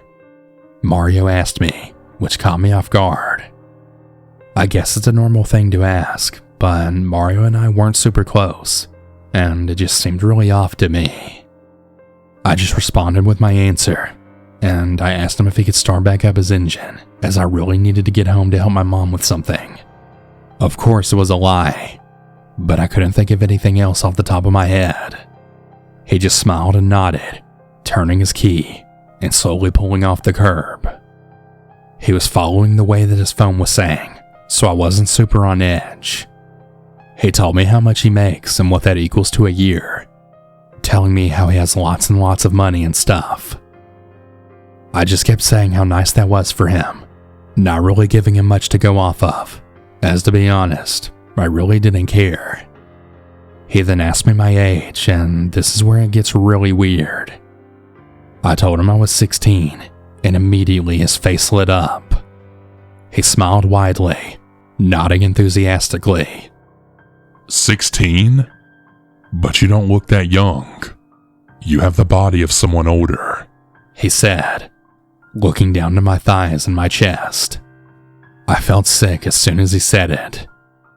I looked out the window, trying not to panic. We were on a dual carriageway, going really fast at this point. You look around 18. I just nodded, now looking forward and awkwardly laughing. It's all I could think to do. My daughter is 16, but her chest is so small and hard, and her legs are so thin and bony. He carried on. This made me completely freeze. A, why is he comparing me to his daughter? Having a child my age should instantly put him off and shouldn't turn him on. And B, how the heck did he know his daughter's breasts felt hard? Had he felt them himself? I was so terrified by this and decided to just keep quiet. Maybe he would take the hint, but he didn't. When I turned to look at him and see if he was staring at me, he was. He would only look away every now and then to watch the road. After what felt like an eternity of him doing this over and over again, he said something else that made my stomach churn. My boobs are fat and droopy, aren't they? He asked, winking at me. I almost threw up. He took his hand closest to me and picked up his boob and started moving it around. It probably sounds funny now, but at the time, I was so confused and disgusted. He asked me to feel it, and that's when I started to think this guy was absolutely crazy. I declined, and I told him I didn't think it was a good idea, but he insisted. And after the third time, he stopped asking, and instead demanded, telling me to do it. He reached for my hand and pulled on me to touch his chest. I panicked, saying no thank you a few times. But it was no use, so I quickly poked him, causing him to laugh maniacally. I then retreated back to the door of the car, trying to get as much distance between us as possible, and when I looked out the window, I realized I had no idea where I was. I looked towards his map to see that we were still around 20 minutes away from my house. I live in a small city, so in the car, my home is definitely no more than 15 minutes away from my old work. I asked him why we were so far, and he told me it was because he knew a shortcut. Of course I didn't believe this, and I reached into my pocket and slowly took out my phone. I sent my location to my mom and friends discreetly, before then asking him if he could just follow the map. He tried to reassure me that his way was quicker, so I told him I would get out at the next street, as I just got a missed call from my mom and that she would come get me if she has my location. I made this all sound as casual as possible. This seemed to work quite well, as he said that in the next turn, he would need to go back to the map way. I told him that was fine and to please keep on it, and he said that he would. The rest of the way, I had my hand in my pocket, holding onto a pen that I kept from work when writing down orders. I promised myself I would use it if necessary, and that if anything else happened, I would get out of the car if he stopped at a traffic light. But we didn't stop, not until we were near my house. He spoke more along the way, and whenever he would make himself laugh, he would tap on my thigh with his hand, letting it linger for a second or two before retracting it, each time getting higher and higher. After the third time, I decided to cross my leg over to the other, turning diagonally so he wouldn't be able to reach. When we finally got to my street, I pointed out to a house that wasn't mine. When we parked up, he asked for my number, and he said he would pick me up and drop me off from now on to save me from getting on the bus. I told him that I would be okay, but he still insisted. So I opened my door, and I just let him put his number in mine. He did so, and he saved it, handing me it back. When he began to turn his car around, I dug behind a wall to one of the houses, and when I could no longer hear his car, I made a run for my actual house. Bursting through the door, I began to sob, explaining everything to my mom, who was furious. She then called PJ, and she told him the story for me, to which PJ apologized profusely. He asked for us to both come in and give him a statement to give to HR, and I did. During the next evening when my mom took me up there, PJ then told me that Mario had been let go, and he actually cried to them, saying he had children himself and that he would never want this to happen to his daughters. PJ also told me that he believed me straight away, as he never told Mario I had gone home early or that he should give me a ride. But the thing that gave me the chills was that PJ discussed with my mom that Mario lived in the next city over, which was around a 30-minute drive in the opposite direction to where I lived. So why on earth did he offer to drop me off? What a creep.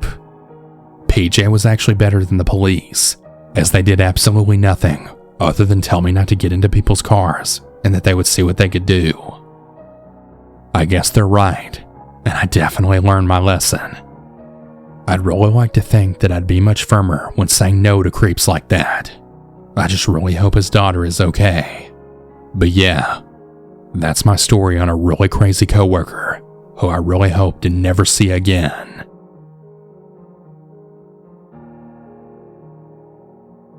Hey everyone, apologies for the interruption, but I need to thank today's sponsor, Uncommon Goods. If you want to avoid boring, basic, and bland gifts this year, Uncommon Goods is your secret weapon. Uncommon Goods is here to make your holiday shopping stress-free by scouring the globe for the most remarkable and truly unique gifts for everyone on your list. Whether you're shopping for your Secret Santa or your entire family, Uncommon Goods knows exactly what they want. Here's a few of my favorite gifts that I found on their site. I personally like drinking coffee, and they have a couple of really cool coffee mugs. They've also got some silly games for your Secret Santa, so definitely consider checking out some of their items. I'd also like to add that whenever you shop at Uncommon Goods, you're supporting artists and small independent businesses. These fine products are often made in small batches, so shop now before they sell out this holiday season. From art and jewelry to kitchen, home and bar, Uncommon Goods has something for everyone. Not just the same lackluster gifts you can just find anywhere. To get 15% off your next gift, go to uncommongoods.com/cannibal. That's uncommongoods.com/cannibal for 15% off. Don't miss out on this limited time offer. Uncommon Goods. We're out of the ordinary.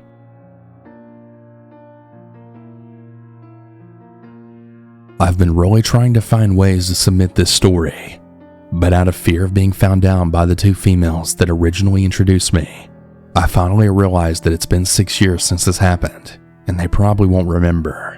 as this was traumatic for me and just another night for them. In 2015, I was 13, and I found a lot of people attracted to me that had meant me harm or even just a bunch of weirdos. But nonetheless, these girls stuck out. Let's name them Brittany and Renee for the sake of this story. They were sisters. Brittany was 17 and Renee was 14. I was a chubby 5'3" strawberry blonde nerd, simply put.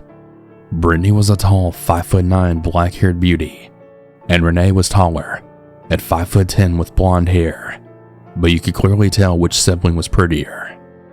Renee was outgoing and just wanted to be friends with everyone, but former friends prevented that from happening, with spiteful rumors, sexual harassment, stalking, and even drugging, which I didn't really listen to, as I was also a part of a few weird rumors.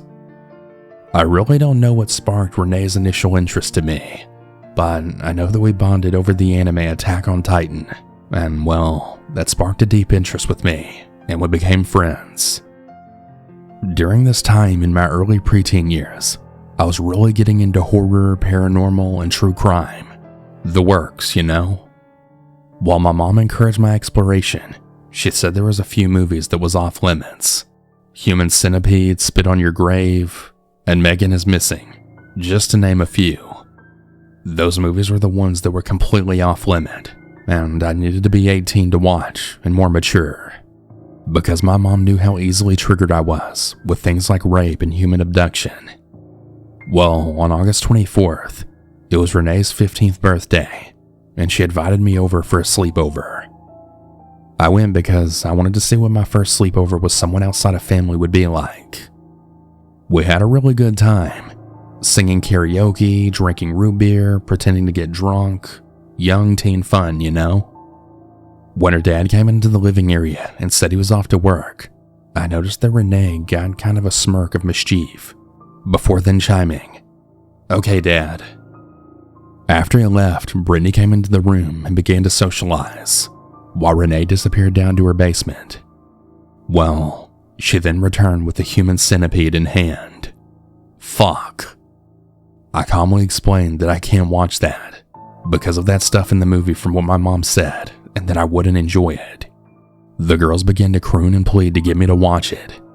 I kept saying no, but then Brittany grabbed my wrists and then said, "Well, you won't have a choice," before giggling evilly. I was being dragged across the room to the futon couch as I pleaded to just be let go, and I'm not in the mood to watch that movie. The girls mimicked and mocked me as I cried, before then slapping cuffs over my wrists. Their mother was a police officer, and had left her cuffs home conveniently. I thrashed, before Brittany closed her hands over my cheeks that were already slick with tears from pain. She wasn't being gentle with my wrists. She lowly spoke in a serious tone. "You scream, Ray, and I'm cutting your tongue out." That made me shut up, and soon I was watching the movie. I won't get into the details of the movie, as I'm sure the premise of the name Human Centipede is obvious, as it's a horror classic. When it was done, I was just a dissociative mess. I was finally uncuffed, and I just kept repeating how I wanted to go home. The girls just laughed at me, then went upstairs, leaving me in the dark. I reached into my bag to call my mom and dad. 30 minutes later, my dad was outside, and I grabbed my blankets and bag to leave, and I never looked back. That night, I deleted Renee's contact, and I blocked her on Facebook. I didn't bother with her sister because I didn't have her number nor Facebook, but that Facebook page was deactivated soon after. My mom was obviously furious about a week after when I finally told her, and she stormed to the girls' house and bitched out their mom, who then pulled the girls out of the house to scold them before giving them laps all around the block. Apparently their mother was a drill sergeant mother, which I guess is why they preferred their dad as opposed to their mom. About a year after the sleepover, Renee moved because their mom was really fed up with having all these other moms bitch and yell at them for their kids' misbehavior, because it seemed like no matter what the punishment was, they just never learned. I'm 20 years old now, but that night still really haunts me, and I oftentimes find myself wondering why they did that to me. I'll never understand it.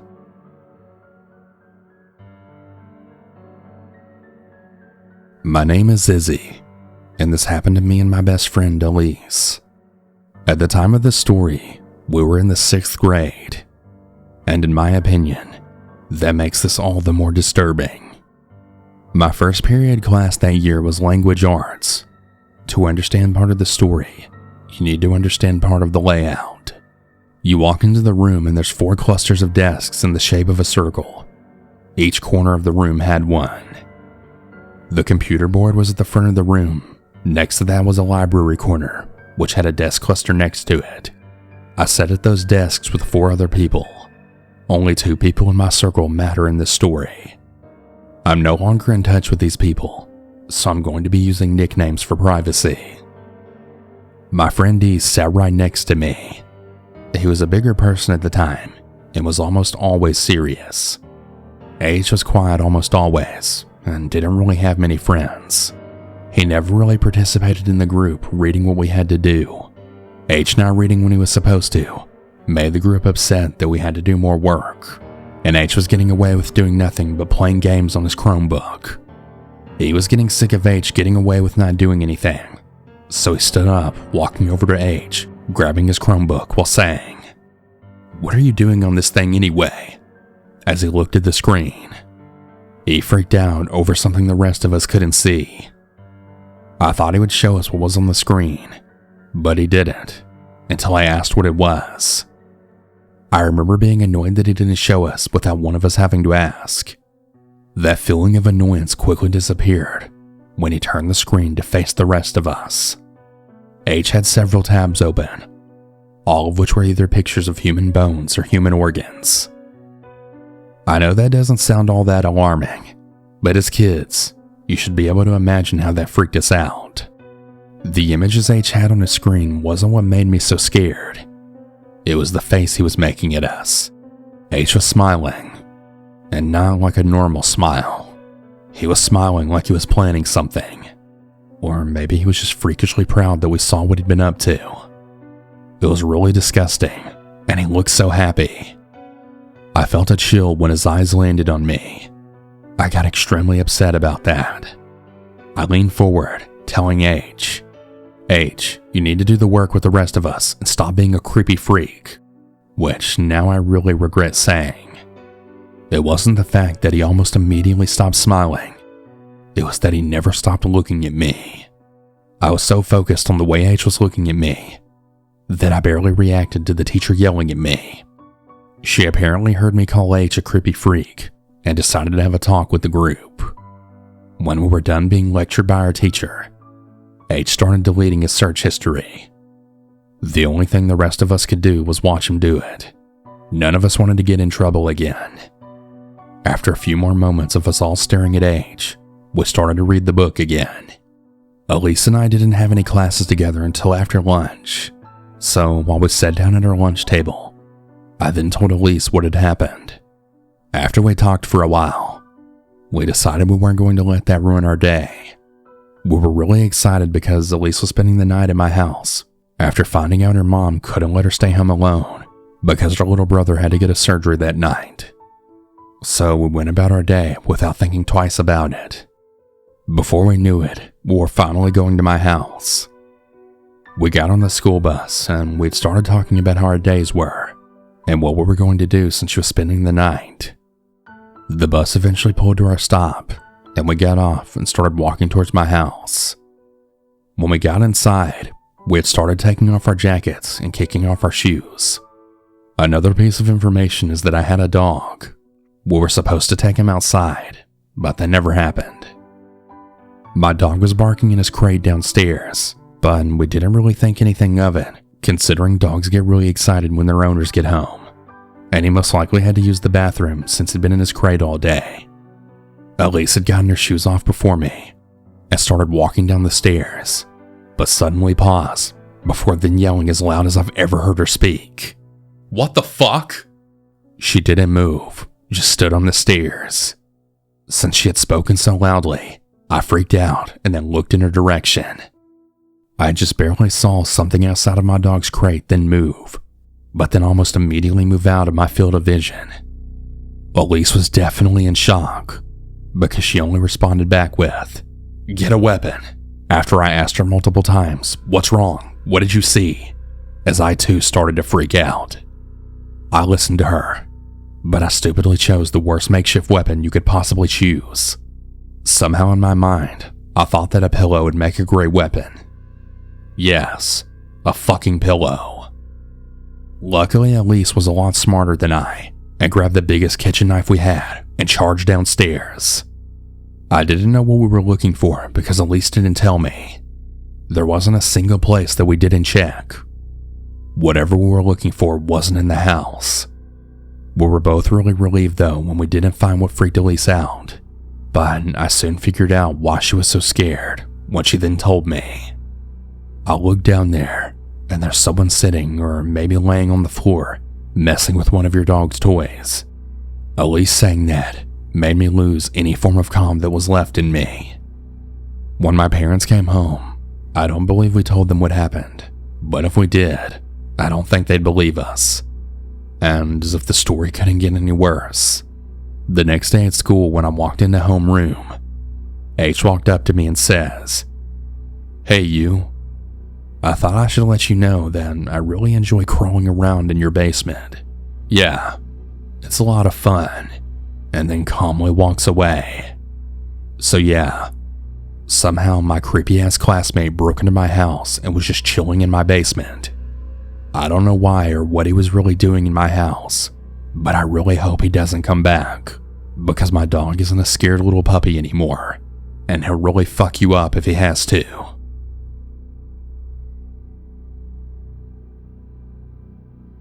In the summer of 2019, my friends and I were having a sleepover in honor of one of our friends' 17th birthday. Rihanna had invited our friends, McKenna, Reese, Mackenzie, and more to come over to swim in her pool, drink, hang out with some boys, and sleep in her trailer so we didn't wake up her parents. We would sleep in the trailer in her driveway. There were 4 beds, a bunk bed in the left corner, and then directly beside there was a single bed. And finally, right as you walk in, there was another bed. After having hours of fun, puke, and rally, and tons of teenage drama, we decided to head over to the trailer so we didn't wake the neighbors or Rihanna's parents. It was about 3 a.m. when things began to settle down. About 10 minutes later, Reese had still been wide awake, and her drunk self decided to look out the window on the top of the bunk where she and I were sharing. She recalled seeing a teenage boy quickly walking on the sidewalk beside us, repeatedly looking behind himself to watch another teenage boy quickly following him. She decided to stick up for the first boy and yelled random things to get him to stop following. The second boy, noticeably not sober, instantly heard the screams from Reese and Rihanna, and it caught his attention. Scared, she stayed quiet beside me while I was trying to sleep. Well, about a minute later, Reese decided to check again, and there the guy is, right in front of the trailer, investigating the noise. He was getting really close to the door when Reese then told me, "Hey, don't freak out, but there's a guy right outside the trailer." I sat up quickly to look outside, and there he was, wandering around right beside us. I, not listening to her, announced to everyone else the quietest I could that there was a guy outside the trailer. Rihanna quickly got up and looked outside a window so she could see for herself, and then told everyone else to get underneath of us in the bottom bunk. McKenna, Rihanna, and a few other friends were huddled in the bottom bunk when Mackenzie, our smallest yet fearless friend, decided to stay outside and check the windows. The man, still not sure of where the yelling came from, was gone. We sat for a few minutes in silence, contemplating calling someone, until Mackenzie decided to look out the window of the bottom bunk, this window facing the garage. She quickly announced that he was standing right beside the window. She could only see his legs though, quickly closing the window. We sat scared once again in silence, Mackenzie still running back and forth through the windows to see where he was. At one point, he decided to walk to the middle of the street just to look at the grand view of the house. This is when we thought it was over.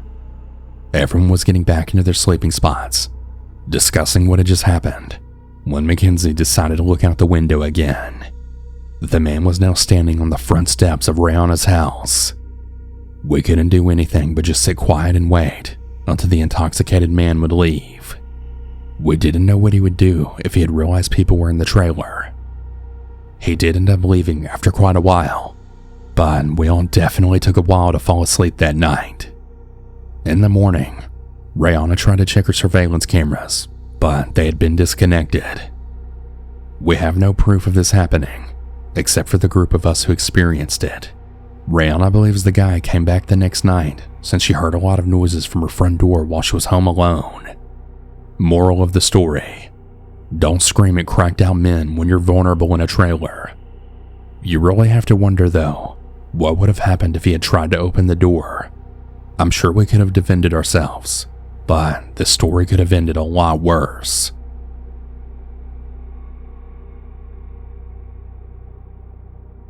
This happened to me and my friends just last night. For some information about us, we're all females between the ages of 13 to 15. For privacy reasons, I'm going to use K for friend 1, J for friend 2, and D for friend 3. Now, you really need to know how my house is laid out. At the very back of my house, there's a pool cage, and right behind that is thick woods. Okay, so now that you know the details, I'll begin the story. I had my friend over for a sleepover. It was around 8:30 at night when my friend Kay said that we should go night swimming. And right by this time, the sun was starting to set. We all hopped in the pool. After swimming for 30 minutes, it was completely dark. We started to get a really eerie feeling coming from the woods. The picture that we created in our heads looked like it came right out of a horror movie. So there we were, 5 teens swimming at 9 at night with the view of the dark woods. Side note, in the past, we've had many weird things happen in those woods. I remember that we were playing Marco Polo when my friend Jay said that she heard something rustling in the woods. I told her to forget about it and that it's probably just a deer or a squirrel. We went back to playing our game when Jay said again that she swears that she saw something moving in the woods. We all get quiet, waiting to hear anything. There was nothing. All we heard was the trees swaying from the light breeze, but there was nothing. It was dead silent. After playing around in the pool for about an hour, we decided to just float around for a bit before heading inside. That's when we heard it. The light whistle coming from somewhere in the woods. Our heads shoot up, facing each other, making sure that we all heard that. There it was again though, dead silence, wondering if we would hear the same sound yet again. Then it happens. Again that same whistle, but this time it sounded closer. We were terrified. We very slowly got down from the rafts we were laying on and quietly exited the pool while watching the woods for any movement. The whistle kept on happening, but we never saw anyone. We then ran into the house, making sure to lock the doors. We went back into my room where we got changed, and we decided to watch some movies to try and get our minds off of what just happened. After watching a movie for about 15 minutes, that's when the whistle started to start up again, but this time, it was coming from my window. We all just laid there, trying not to make a sound. With the whistling came a tapping on the window. We were all still really shaken up from what happened earlier. Whatever it was seemed like it was following us wherever we went. That's when I told Dee to call 911. While Dee was on the phone with the 911 operator, the tapping then turned into a harsh bang. All we could do was just lay there in fear until the police came. It honestly felt like hours waiting for the police to arrive, but in reality, only took about 5 minutes. When we finally heard sirens, everything went quiet. There was no yelling from the police, no whistling, or any kind of tapping. It was like nothing ever happened, and I went dead silent. All the police found was a kitchen knife right beside the window. None of us ended up getting any sleep that night. We were too terrified. So whoever thought it would be funny to scare a bunch of teenage girls trying to have a fun sleepover, fuck you.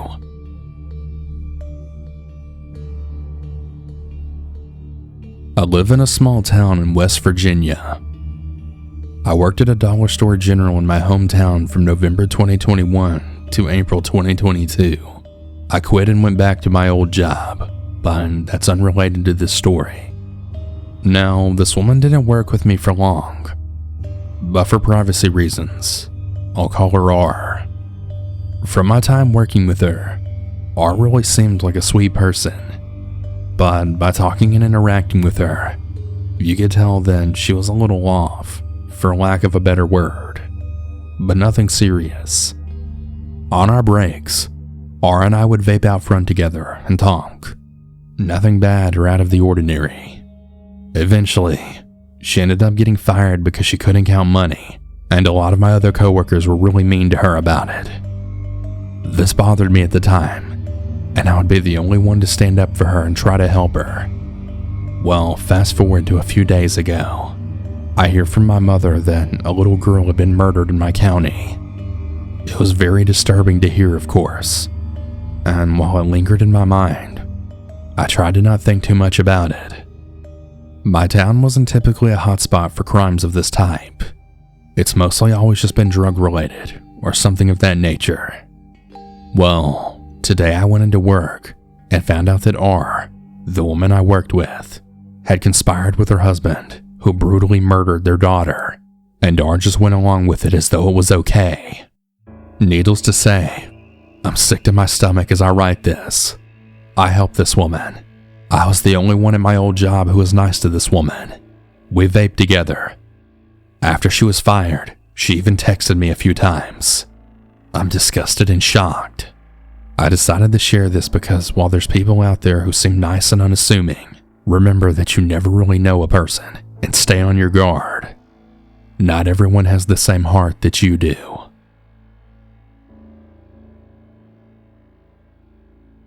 I used to work at Taco Bell. I know that doesn't sound all that exciting, but I had this manager named Kenneth. Kenneth at first was your typical manager, and we really hit it off. I thought he was fun and really nice to talk to. I'd also like to add that I was 16 years old, and Kenneth was 28 with 4 kids. Well, Kenneth began to hit on me after my first month or so of working there. Red flag, right? It all began with him asking me to be his Valentine, which I did oblige to, but I honestly thought it would just be his friends. Valentine's Day rolls over, and he makes sure he gives me my gift secretly away from everyone else. I won't disclose what the gift was because I don't feel it's important, but during that day, I made it a point to tell Kenneth that we're not going to be pursuing anything outside of friendship, because our age gap was more than inappropriate. Well, Kenneth didn't take the hint that I had no interest in wanting a relationship with him, and he continued flirting with me, and altogether making my workplace really uncomfortable. Sadly, I didn't say anything about it. I guess I just felt it wasn't important for some reason. Kenneth would always make comments about how good I looked. He would also go out of his way to touch me any way that he could. I remember one instance in particular where I was bent over grabbing something, and then Kenneth came up behind me, grabbing my waist and ass. Which, yes, I still didn't say anything. I really feel like an idiot for it looking back on it. But the thing that really made me realize that this needed to stop is when I worked a 7 a.m. to 3 p.m. shift. How this works is there's only 2 people working from 7 a.m. to 12 p.m. until all the other scheduled employees then show up. On this particular day, I was working from 7 a.m. to 12 p.m. with Kenneth, and I was dreading it. I really was. When I got in, everything was normal and was okay, until I was helping Kenneth prep the food and all the other stuff like normal, and then he asked me to go in the back and have sex with him. Mind you, Kenneth knows my age. Kenneth is a manager, and I'm a 16-year-old employee, so of course I declined the offer. Kenneth didn't stop there though. He begged me consistently for about 30 minutes, And when I continued with my no, he then progressed to offering me money and weed to have sex with them. I continued to say no, now dismissing myself from the conversation to go text my best friend because I was fearing for my safety at this point. I removed myself from the same area Kenneth was in because I was highly uncomfortable. Kenneth then asked me to take out the trash with them, which I reluctantly obliged to. We went outside and I was throwing things in the trash when I then got this really strong smell of weed. I looked up and Kenneth was behind the dumpster smoking a blunt. Kenneth then looked at me and asked, "Do you want a hit?" And I took this as my sign to leave. I actually left that day. I wish I could say I quit. I wish I could say I told someone, but I didn't. I thankfully no longer work at Taco Bell though, but after I quit, I ended up learning that Kenneth had sex with a 15-year-old girl. I'm honestly unsure of what to do at this point. I still haven't told anyone about this situation. Please be safe out there, and also be smart about who you interact with and give your time to. Stay safe.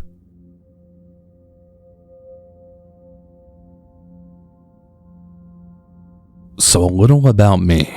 I'm a 30-year-old female, about 5'5" tall, long brunette hair, blue eyes, fair complexion, hourglass shaped, and I'm married. Not to sound full of myself, but I tend to get a lot of unwanted attention. I live and work in a rural area in New Mexico. I moved here about 8 years ago from a bigger city in Texas. I work in hospitality as a general manager. I should also mention that everyone that works at my job also lives on site. At my job, we have 4 members of management, 2 general managers and 2 assistants. I'm giving this information for context. So the story is about my co-general manager, who we'll call Bob. A little about Bob is he's 23 years older than me. He's about 6'3" tall, a little darker complexion, and without being mean, he has beady eyes. I originally met Bob when he was working at our job 5 years ago. I was 25 at the time. At the time, he was married and was just a regular worker. But within about a year, he became a part of the management team. I had always been a little weary about him from the beginning. He would constantly stare at me and make off-the-wall comments. I assumed I just needed to get used to his personality or something, so I let it go. After a few months, his wife ended up leaving him and moving back to their home state. I really felt bad for him when this all went down, so I slowly started to befriend him. Over time, I had really begun to view Bob as a close friend, given the fact that we had to spend a lot of time together, even with some of his odd behavior. Over the years, I'd let a lot go, his staring and the odd sexual comments in particular. It started to get worse though, right about a year ago. I had started to notice that he'd managed to pop up just about anywhere I'd be, and get overprotective when I'd be around anyone that wasn't him. Again, I let it go, thinking it might just be an age thing. So at the beginning of 2022, my husband and I started to have problems, and I would vent to Bob about it. Slowly, things started to get a lot worse with Bob, and a lot more creepier. He started popping up wherever I was a lot more, and started touching me at random while claiming to be playing. He started to make comments about how nice my breasts and butt are constantly, and gave examples of times he would watch me. I did begin to let him know that I didn't appreciate his comments or touching, and every time I told him, he would apologize and then just stop for about a day. It got much worse when we worked on a remodel about a month ago. While we were in the unit, I went to look at the bedroom, and he came up behind me and wrapped his arms around my waist and then started squeezing my breasts, all while trying to kiss my neck. The moment I was able to get out of his grasp, I ran forward and told him that this could never happen, and that he took this way too far. I was really trying to be as nice as I could and not try to make a dramatic scene. At that moment, my assistant came into the unit, and it was a huge relief. Bob left to go do something, and I completely broke down to my assistant. We'll call him Dave. Dave is gay and is a very close friend. Dave was really mad about the incident and insisted that I inform the owner. David also mentioned that him and several others have also noticed the inappropriate behavior that Bob displays at work. I told him I didn't want to go that far just yet though, that I was hoping to calm the situation down without getting anyone in trouble. A few days after this, Bob informed me that he was falling in love with me. I let him know right then and there that I don't reciprocate those same feelings in any way. He made mention that he needs to distance himself from me to try and get his feelings under control. I agreed with this and went about my day. I felt like this was a really good decision on his part. I had planned to distance myself from him after the unit incident. The very next day, he tried to get me to go to the store with him, then threw a temper tantrum when I said no. Over the past few weeks, I've endured really uncomfortable conversations with him that he forces me to have, and him following me everywhere I go, and him going on rants about how no woman has ever told him no. He's gone as far as insisting that if I go somewhere, I should always invite him. He's now accused me and the other assistant, who we'll call Dex, of having an affair, and has this crazy obsession with believing it's true, while going on rampages about it. He even made threats one night to Dex and I, that he has friends in really high places that owe him favors, and that he can get rid of someone if he wanted to without getting caught. He then in a conversation forced me into claiming that he feels like he had a chance with me, and I took it away, and that I dangled myself in front of him and gave him hope. I stood up for myself, and I then informed him that this was all his doing, and he was not going to place blame on me. This caused him to be even worse around everyone around him. I did inform the owner of what was occurring, and while she was horrified by it, things are in motion slowly. It hasn't gotten any better though, and if I'm being honest, I'm constantly uncomfortable and really concerned for my safety. I'm not convinced that he hasn't hurt a woman in his past, especially after reevaluating conversations with his ex-wife. For the time being, I'm doing my best to try and stay safe and stay away from him.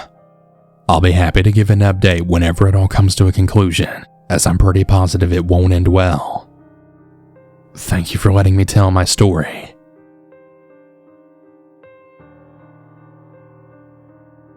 This happened several years ago in my old job, and while I've long since managed to move on, I will never forget those difficult weeks when for the first time in my life, I truly felt unsafe in my own workplace.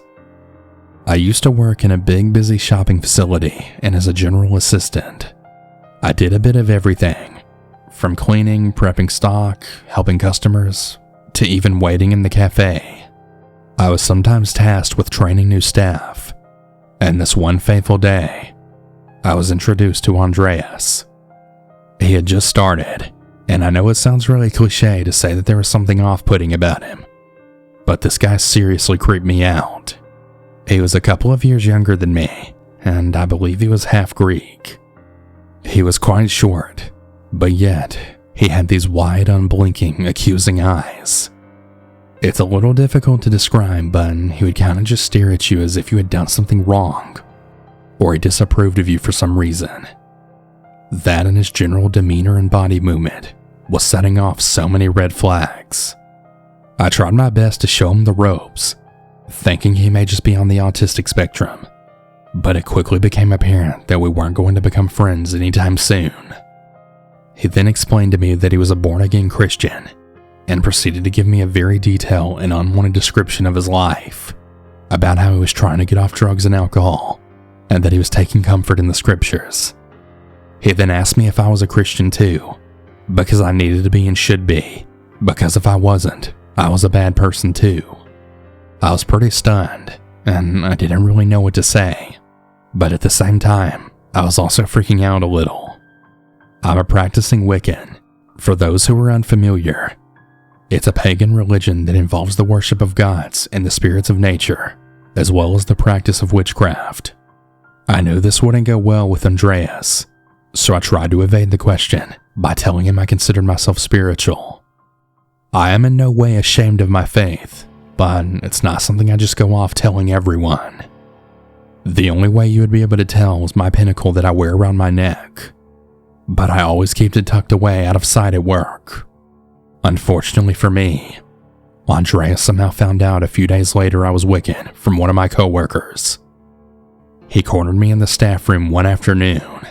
It was like a scene from one of those TV dramas. He slammed his palms into the table and looked absolutely furious. I mean, his face was red and his eyes looked wild. I could just imagine steam coming out of his ears. You are aware you're going to hell, you filthy heathen, right? I was so shocked and taken aback that I didn't really know what to say. For the record, I'm a guy, and while I was bigger and older than him and was fairly sure I could defend myself, I've never really gotten into a fight in my life, and the last thing I wanted to do was be dragged into a conflict in my workplace. So I just asked what on earth he was talking about. He then began ranting and raving about how my religion was of the devil, and that I needed to repent and accept Jesus into my life before it was too late. And just as quickly as he appeared, he stormed off in a huff. I was pretty shaken by the ordeal, and I went straight to my manager and told him what happened. Turns out, so did most of the other staff. This guy had only been with us for a few days, and was already beginning to gain quite the infamous reputation. He would follow people around trying to preach the gospel, and act all offended when they said they weren't interested, or stated they had their own religious beliefs. Andreas was eventually called into the office, and given a warning to cut the act out, so I was told. But it didn't seem to make any difference to him. If anything, it seemed to make him more mad at us. But he especially seemed to have it in for me, the heathen as he kept calling me. He would follow me down corridors, corner me in rooms, and aggressively demand that I take off my pinnacle and put on a crucifix, or listen to his Bible quotes. I was honestly starting to get more incredibly anxious as his behavior deteriorated each day. Every day, more of the staff would complain to management about how just uncomfortable he was making them all feel, and even some of the customers began to complain about him. Until one day, he really crossed the line. He threw a Bible across the room at me, narrowly missing my head, shouting at the top of his lungs, "This is the only way I can save you." Management called him into the office again, but before they could fire him, he quit, claiming that we were discriminating him, and stormed off the premises. I'll never forget that look in his eyes as he stormed out of the building. He looked thunderous and downright dangerous. We were all really glad to see the back of him, because we just didn't feel safe in his presence, and it was definitely clear to us that he had some serious issues. But time went by, and we gradually began to forget about him, and eventually, life returned to normal for us. Until a few weeks later, one of my coworkers handed me a copy of our local newspaper, telling me I needed to see this. They're on the front page, with a mugshot of Andreas. His eyes looked even more wild than before. His hair was dirty, and looked literally like he'd been struck by lightning, and had these huge black bags under his eyes. As it turns out, Andreas had allegedly held a group of children at knife point at a bus shelter nearby. He forced them to listen to his preaching, and then violently beat up 2 of them when they tried to run away. A passing pedestrian saw what was happening and called the police. After he was arrested, Andreas then stated that he was going to catch the bus, took him back to his former workplace, and then punished them for not listening to him trying to save them, especially the filth heathen. I froze, the horrible realization of exactly what he was planning to do. While I'm extremely sorry to hear about what happened to those children and the way he terrorized them, if they hadn't distracted him, he would have came back here and done God knows what. The fact that he was armed with a knife made the whole scenario all the more horrifying. During his interview, he expressed no remorse for his actions, and that he actually regretted that he couldn't finish his mission. Andreas was sentenced to 6 years in prison, but despite everything that I and my workmates had to go through, I really do hope that he's getting the help he so clearly desperately needs.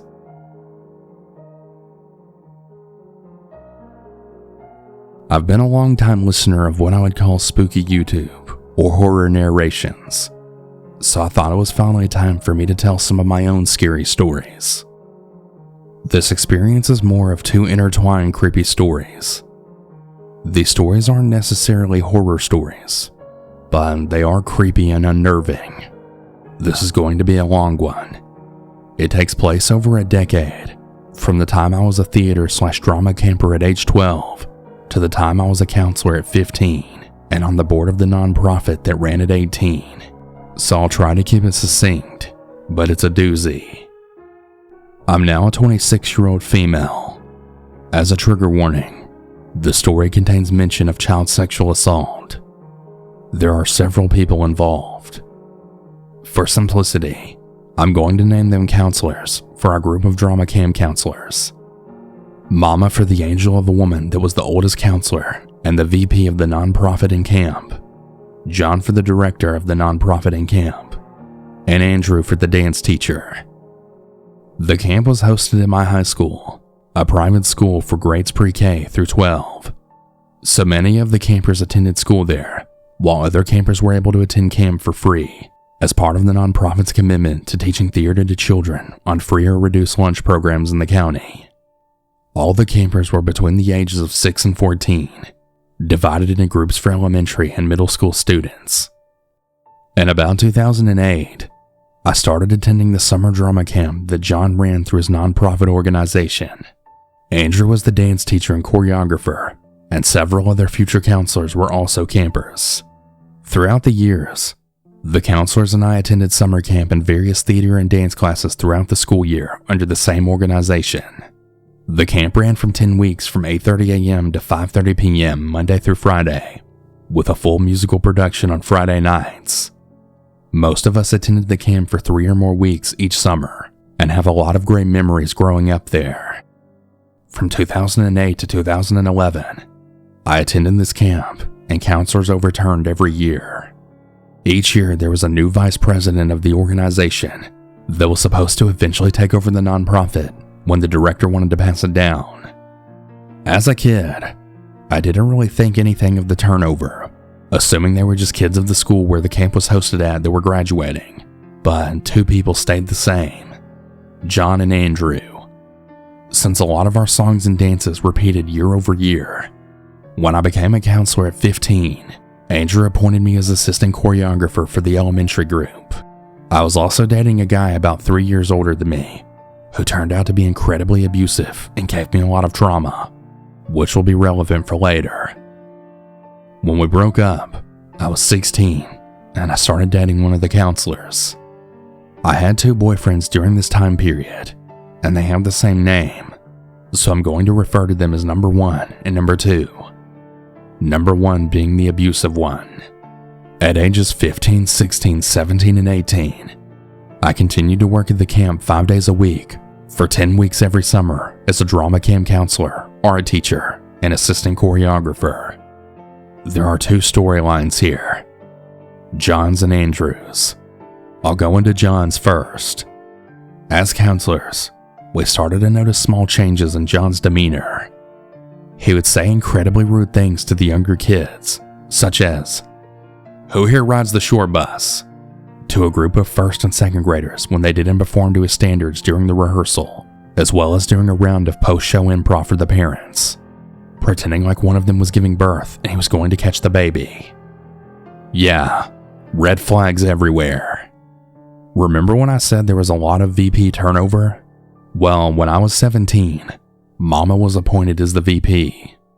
She is an absolutely incredible and strong woman that I still speak to today. John was planning on moving out of the city within 2 to 3 years of her appointment, so she was set to take over. During the time I worked at the camp, John lied about our pay, but would have talks with us about, and I quote, being too good of friends with the younger kids. Mostly aimed at me because I nannied 2 sisters so often that I basically helped raise them after their dad's death, and now see them as my own sisters, and he would leave for hours or weeks at a time, leaving us with no information on where he was or when he was coming back. More red flags. But we figured he was just checked out due to his upcoming 3rd wedding and move. There's a lot more that I don't remember, but there were so many that the counselors actually made a John bingo game of all the really inappropriate or weird things he would do. One night, John completely lost it on one of the counselors, holding us at the Friday night show to scream at us for something or other, making fun of our parents, and making one of the younger counselors cry. Mama stood up to him for us until he left, and then comforted us all after. Shortly after this, Mama came to us and she told us that when she asked to see the finance books, he started acting very sketchy and wouldn't give them to her. She somehow found them and she saw that he was using the organization to back up his own personal finances, but also found that he had forged her signature on his mortgage. In parallel, we found out that he committed tax fraud on the counselor's paychecks, and we had to have an attorney review our taxes and advise us on how to file them so we wouldn't get into legal trouble. Once she found this, she spoke with him in a panic. He then asked my boyfriend number 2 and me to join the nonprofit's board of directors so that he'd have a quorum at the emergency board meeting that he was calling that day. As seniors in high school, we thought it sounded really great to add to our college applications, so we said yes. In a Jekyll and Hyde kind of way, he then turned incredibly intimidating, and he told us we needed to second the proposal he's making during the meeting, and if we didn't support him, our theater class grades would suffer. So naturally, we said okay. During the meeting that he didn't invite Mama to, he proposed firing her for a reason that he made up. He glared at us to second him, with him staring me down as I sat on the edge of the stage that I grew up on. I heard myself in a low voice say, "Second." She was removed from the organization, reported him to anyone she could, and before he could face any kind of legal consequences, he dissolved the organization, quit from teaching at the school, and moved 6 hours away. None of us have spoken to him since this in 2014, and his 2 sons that were counselors with us also have limited contact with him. That piece of the story isn't super scary, more weird and almost comical looking back on it. But the truly unnerving story comes from Andrew. As a refresher, most of us knew Andrew since we were kids. I still remember a few of the dances the 2 of us choreographed together, and my memories overall of him are very positive. One summer, boyfriend number 2 and I were running the sound for Andrew's dance rehearsal with the elementary campers. We knew he was a photographer as a side job, since the nonprofit didn't pay him enough to support his ex-wife, who walked in on him with a man and his 2 children. The music was playing from his iPad, so he gave number 2 and me the passcode to be able to control the music. Well, number 2 decided to do a bit of snooping and found nude photos of my first ex-boyfriend, number 1. Obviously, this was a bit of a shock. The man that I grew up with has nude photos of my ex-boyfriend. Okay, pretty weird, but to each his own. Number 1 was older than me, and I had threatened to get an order of protection from him, so we hadn't been in contact for at least a year at this point. We told the other counselors about our findings, but never mentioned it to Andrew. Other than this, we never saw any red flags with Andrew. Fast forward to 2019. We're all in our earlier mid-20s. Number 2 and I have been broken up for 2 years and hadn't spoken, but the rest of the counselors, including Mama, had a group chat on Instagram where we'd check in on each other occasionally. We were all out of college and moved out of our hometown, so we didn't really talk much, but I really liked to reminisce when we had time. In August 2019, I was scrolling through Facebook and then saw a news article from our hometown paper, then titled, "Our Hometown Man Suspected of Multiple Sex and Voyeurism Crimes," with a mugshot of Andrew. The article said he was arrested on 3 counts of sexual battery, 1 count of sexual battery of a person aged 12 or under, 2 counts of video voyeurism, and 1 count of contributing to the delinquency of a minor. I circulated the article with the counselors, and we were all in shock. None of us saw this coming. We never felt groomed, manipulated, or any inappropriate behavior from him whatsoever. He was never even close to being as inappropriate as John was, so it took a lot of time and discussion for us to process this. The article explained that he apparently placed a clock with a hidden camera in the bathroom facing the toilet, as well as a shower of a couple, allegedly assaulted males and females with undisclosed ages, and provided alcohol and weed to the people involved, including minors. He allegedly sexually assaulted the victims after getting them drunk and high, would give them massages, and would touch them inappropriately during said massages. He admitted to some of the crimes, but not all of them. We followed his case. His original arrest report stated that he had nude videos of 2 children under 11, as well as a 17-year-old, among others. Throughout 2020, he was serving in county jail, went through multiple attorneys and judges, and built a pretty big rap sheet of guilty adjudications. In September of 2021, he was found guilty of 10 counts of possession of obscene material, 3 counts of sexual video voyeurism of victims 17 years old or younger, and 3 counts of touch or strike battery. 3 counts of sexual assault of a minor under 18 and 1 of a minor under 12, and a charge for contributing to the delinquency of a minor were all dropped. Because of the dropped charges, he's only serving 25 months in county jail with time served. He's set to be released from the jail this fall and is not currently a registered sex offender. So yeah, a group of 6 people that grew up with this man and an adult that mentored us never saw any red flags or signs he was capable of this. This has caused me to have a lot of distrust in adults for my own future children. This man committed serious acts against children that were our age when we met him, and is facing relatively minimal repercussions for it.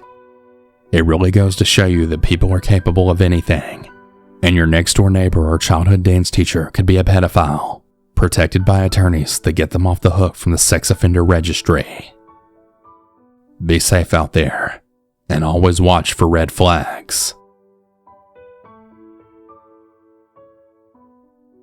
When I was a child, probably around 5 to 7 years old, I was playing in the streets with some of my old neighborhood buddies and my siblings. One day I came across one of my neighbor's front yard, and I noticed that he had a large rock. As a Little Mermaid fan, I've always wanted to look like Ariel, wanting to do every single thing that she does, by learning how to swim, sing beautifully, and also sitting on the rock while singing Part of Your World. One day, I stupidly went in his yard to get on that rock and pretend to play Ariel. I don't know what happened at the time, but all I remember was that I saw an old white man standing in his doorway. I can't really remember what facial expression that he had on his face when he saw me on his front yard, but whatever. Being the hard-headed child I was, I proceeded to sing Part of Your World. That is, until one of the neighbors or one of my family members then grabbed me away from his yard and brought me back to my parents' house. I can't remember if I ever got in trouble for that mere event, but I never got on his yard again. Well, years later as I grew older, I had forgotten all about that part when I went into the neighbor's yard to sing Part of Your World, until one day when I was running errands with one of my siblings and just chilling in the passenger seat, just talking about anything random, until my other siblings sent a website and a picture to our group chat about registered sex offenders in our neighborhood. I clicked on it to see what it was about, until I saw a red mark on one of the houses. I got curious, so I ended up asking one of them which person owns the marked house. They told me that the person who's a registered sex offender was the guy who owns the house with the rock in his front yard. When she said this, I was frozen in horror, as it was all coming back to haunt me when I was puzzling this all together. Later on, I told one of my relatives who's about the same age as me all about it. They told me, "You're really lucky that he didn't do anything to you. If no one ever caught you in time, things would have definitely gotten worse from there. But you're safe now, so don't worry about it." To this day, I still get chills down my spine knowing about my neighbor's past. To anyone out there, please keep a very close eye on your kids. You may never know the intentions of someone who's been around for quite some time, and just because they're your neighbors, that doesn't mean that they're always going to be trustworthy.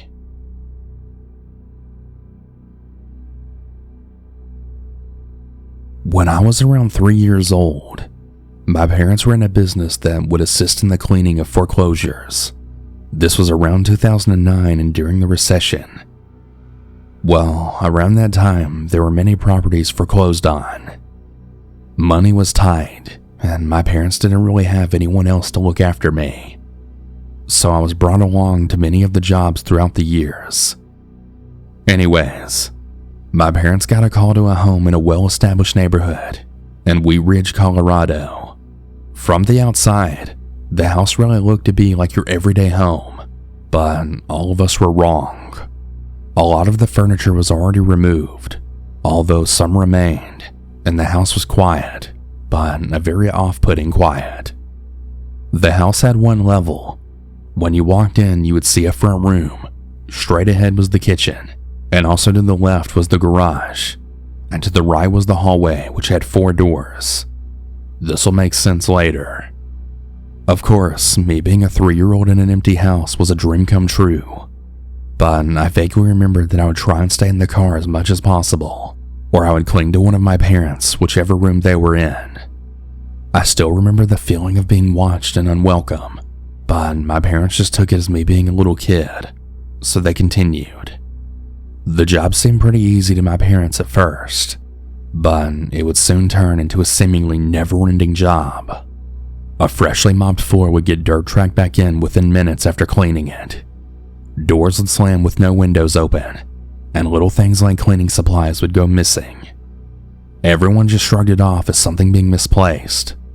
Or of course I would get blamed for it, because kids like to touch things. I knew something wasn't right, especially after helping carry the trash to the dumpster outside. The 3 of us were there, and no one else was present. But when we walked back in, the front entrance had dark boot prints that had trailed throughout the recently mopped floor. Of course, my dad went to check the house, but no one was there. Little annoyances like this continued to happen while my parents continued the thorough cleaning of the house. But the day that I remember quite vividly was when my dad was changing smoke detectors, and I was sitting there watching him. We were then interrupted because my mom called my dad to the garage. I look back on these memories now, and I really realized just how dark all of this truly was. When we walked in, we were met with my mom staring in shock at one of the supports of the garage door, which was a broken rope. There was a suffocating feeling of dread that filled that room, and I could feel that something horrible had happened. I have my own theories, but I may never know. But I truly believe that someone had committed suicide, and that this is why the house now needed to be cleared and cleaned. After that, my dad and I went back into the hallway to finish up the smoke alarm, but I was standing there in my own little world. "Mav, did you take the smoke alarm?" my dad asked. I snapped out of my daydream. "No," I shook my head. My dad was annoyed and left at that moment to go and try and find it, leaving me alone. I remember feeling as if something was present, although it was only me in the hall, and then seeing a shadow come from the end of the hall towards me. As it slowly tried to make its way towards me, the hallway seemed to be consumed by the shadow, and the doors began slowly closing shut. I still have dreams of this almost 15 years later, and although the shadow should have been scaring me, I wasn't afraid. I kinda just watched it until my parents came in to look for the smoke alarm.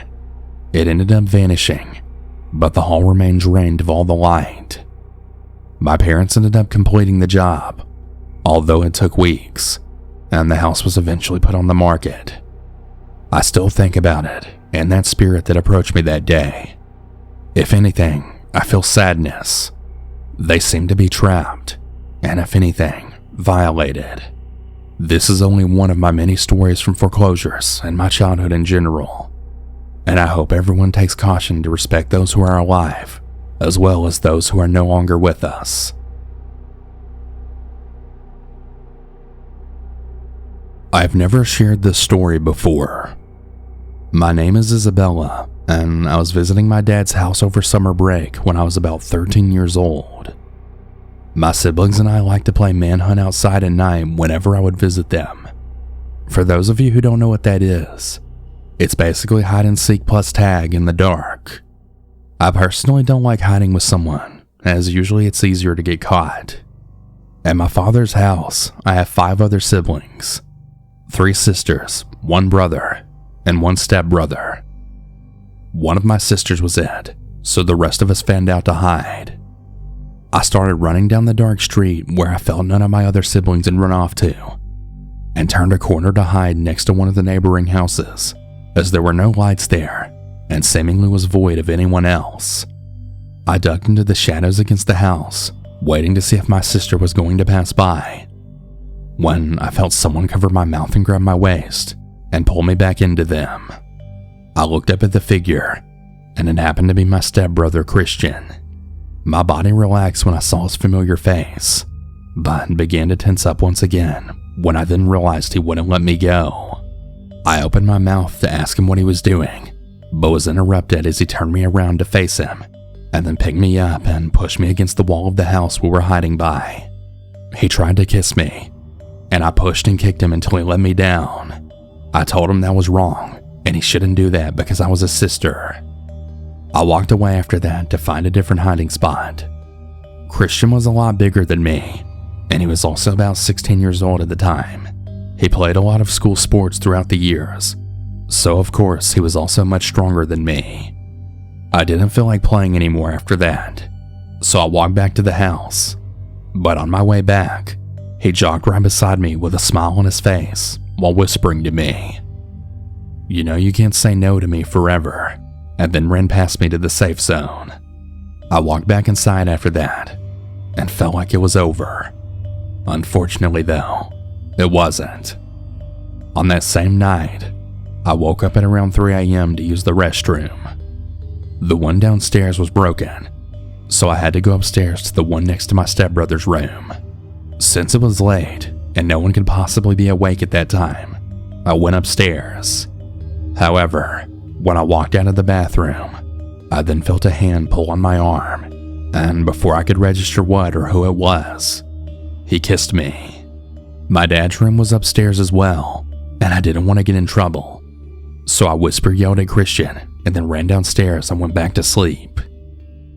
I called my mom the next morning to pick me up, using an excuse as to why I no longer wanted to be there anymore. I avoided going to my dad's house after that, which wasn't that difficult since I lived about 3 hours away with my mom and 2 other siblings. But of course, I couldn't avoid going to my dad's house forever. A few years pass and I'm 16 years old visiting my dad's house for Thanksgiving. Everything was going well while we were all hanging out watching football, waiting for Thanksgiving dinner to be ready. Suddenly I get a text message from an unknown number. When I open it, it's a photo of me from behind bending over to play with my youngest cousins. It was accompanied with drooling emojis and a message that said, "You look beautiful tonight." Seeing this completely freaked me out. I turned around and saw Christian sitting on the couch just staring at me. I didn't realize that he had come by, since he no longer lived in my dad's house and wasn't there when I came. For the rest of the evening, I was super uncomfortable, and since it was my stepbrother, I kept it to myself, as I felt people would look at me differently as if I was inviting this behavior, or even worse, maybe they'd think I was lying. A bit later after dinner, I looked around and saw that Christian was no longer there, so I felt a sense of relief and went on about my night with my family. At some point, I needed to use the restroom, so I excused myself and I went upstairs. My dad no longer lived in the house where the original incident took place, and it just so happens that the new house had a similar layout. When you go into the bathroom, there's 2 doors, one letting you into the bathroom, and a second one that separates the his and her sinks from the toilet and shower. I had locked the door behind me when doing my business. I finished up and opened the door to the rest of the bathroom that was now dark, but with the light from the toilet part of the bathroom, I could then see my stepbrother standing in front of the door that's used to leave the bathroom. This made me freeze in place. I began thinking to myself, I thought that he left. What the hell is he doing here? And why is he in the dark? At this point, I'm so shocked to see him that I can't even speak, as he then walks up to me and then pushes me into the toilet section of the bathroom, locking the door behind us and turns off the lights. He pushes me into a corner and then starts caressing my arms and face. I feel myself shaking as he tries to escalate the situation by getting so close to me that I can feel his breath on my face, while moving his hands down underneath my shirt while kissing my neck. I felt a sense of urgency and I move my hands to his to try and stop him. He stops and smiles a creepy smile. He removes his hand from my shirt and then whispers to me, "Why don't you get on your knees?" in a demanding tone. Now I'm completely in panic mode because at the same time he's trying to push me down. I don't completely remember how I was able to get out of there without anything else happening, but I ran the hell out of there and back into the living room with the rest of my family. I had already told my family that I was going to spend the night, although now I really didn't want to, but I figured my mom should be here to pick me up first thing in the morning, so everything should be fine. If I could take this decision back, I would. A few hours later, around 10 p.m., everyone started to leave and say their goodbyes while packing up some leftovers. It was actually a really nice night, and I'd completely forgotten all about the earlier events. Everyone except the few people who still lived in my dad's house had gone home, so I then took a shower, and I went over to the guest room where I was going to be staying the night at, and I hopped into bed, so full from the amount of food I had eaten just a few hours prior, and I drifted off to sleep. I was a pretty heavy sleeper at this time, only ever really waking up to use the restroom. But this night, I woke up to a really heavy weight on top of me. When I opened my eyes, I see Christian laying on top of me, with his hand clamped over my mouth. He was completely naked, while looking at me with the saddest look on his face. He begins apologizing to me profusely, and confessing to me that he loves me, and that he wishes we could be as close as we once were when we were younger. During his speech, I'm lying underneath him, unable to move and crying, begging him with a muffled voice not to do anything to me. But he doesn't listen, and proceeds to undress me during my heavy crying. What happened next seemed to last for an eternity, but in reality, it must have only been a few minutes. I didn't get much sleep that night, and the next morning he wasn't at the house. I left with my mom, completely silent and angry and in pain. After that, I never slept over at my dad's house again, and I never went to that house unless I had driven there myself so that I could leave when I wanted to leave. I'm now 25, and up until recently, he texts me that he misses me, that he's never loved anyone as much as me, and he said that he wanted my first time to be special.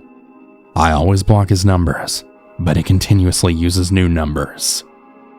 I recently changed my phone number, so I haven't heard from him in a few months, and hopefully it stays that way.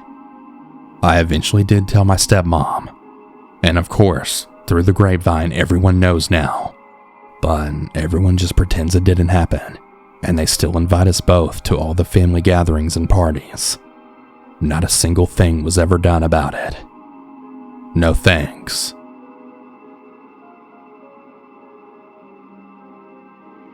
This happened to me when I was 7.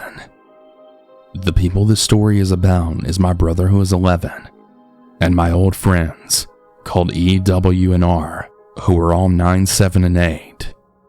For some background, we lived in this side-by-side townhouse apartment, which had and has a really bad history, from drugs to break-ins. Well, in each row, they had these sheds in the back, which will be important later. So me and my brother and my friends would love to go in the woods next door, which was literally right up the hill next to us, which was a pretty small, not even a minute hike. One day though, we wanted to go further than we ever had before, and with our cheery kid brains, we thought nothing could go wrong, so we headed up the hill and into the forest. We were always warned not to go to the top because there was an Indian reservation up there, but we knew the boundaries, so we broke them. We were heading far up, and this was right in the middle of summer, so we were very hot and dry. Figuring it would be quicker down than up, we kept going. The more we were heading up, the forest started to dwindle as a small mud stream no longer than a foot. As the leaves slowly flowed down it, we jumped across and started climbing trees until we started getting paranoid, like we weren't alone. Now, there was this subtle eerie vibe, so we went off back exploring until we found this really old cabin. I mean, the glass was broken and it had stained yellow with the logs brittling. though it didn't seem like anyone graffitied it. So we headed near it, the light coming from the top of the hill. We were so close that we saw it shining through less mass amounts of trees than before. As we then heard a crunch, we ran back, scattered in different directions, now scared. My brother and I left, with our friends E and W heading down and R in the middle, as we all then heard a sinister giggle, as we then turned hearing more crunching. There was a tall black man, but not like he was African American. I mean, like he was so dirty that he could have been a shadow. He was just standing there in nothing but a deep, disgusting yellow underwear, as we then ran as fast as we could. It turns out he was the one stalking everyone from the hill and watching everyone's movements. Me and all my friends got the hell out of there ASAP, and we never went back. I'm not sure whatever came of that man, or if he's still there or not, but I don't plan to ever find out.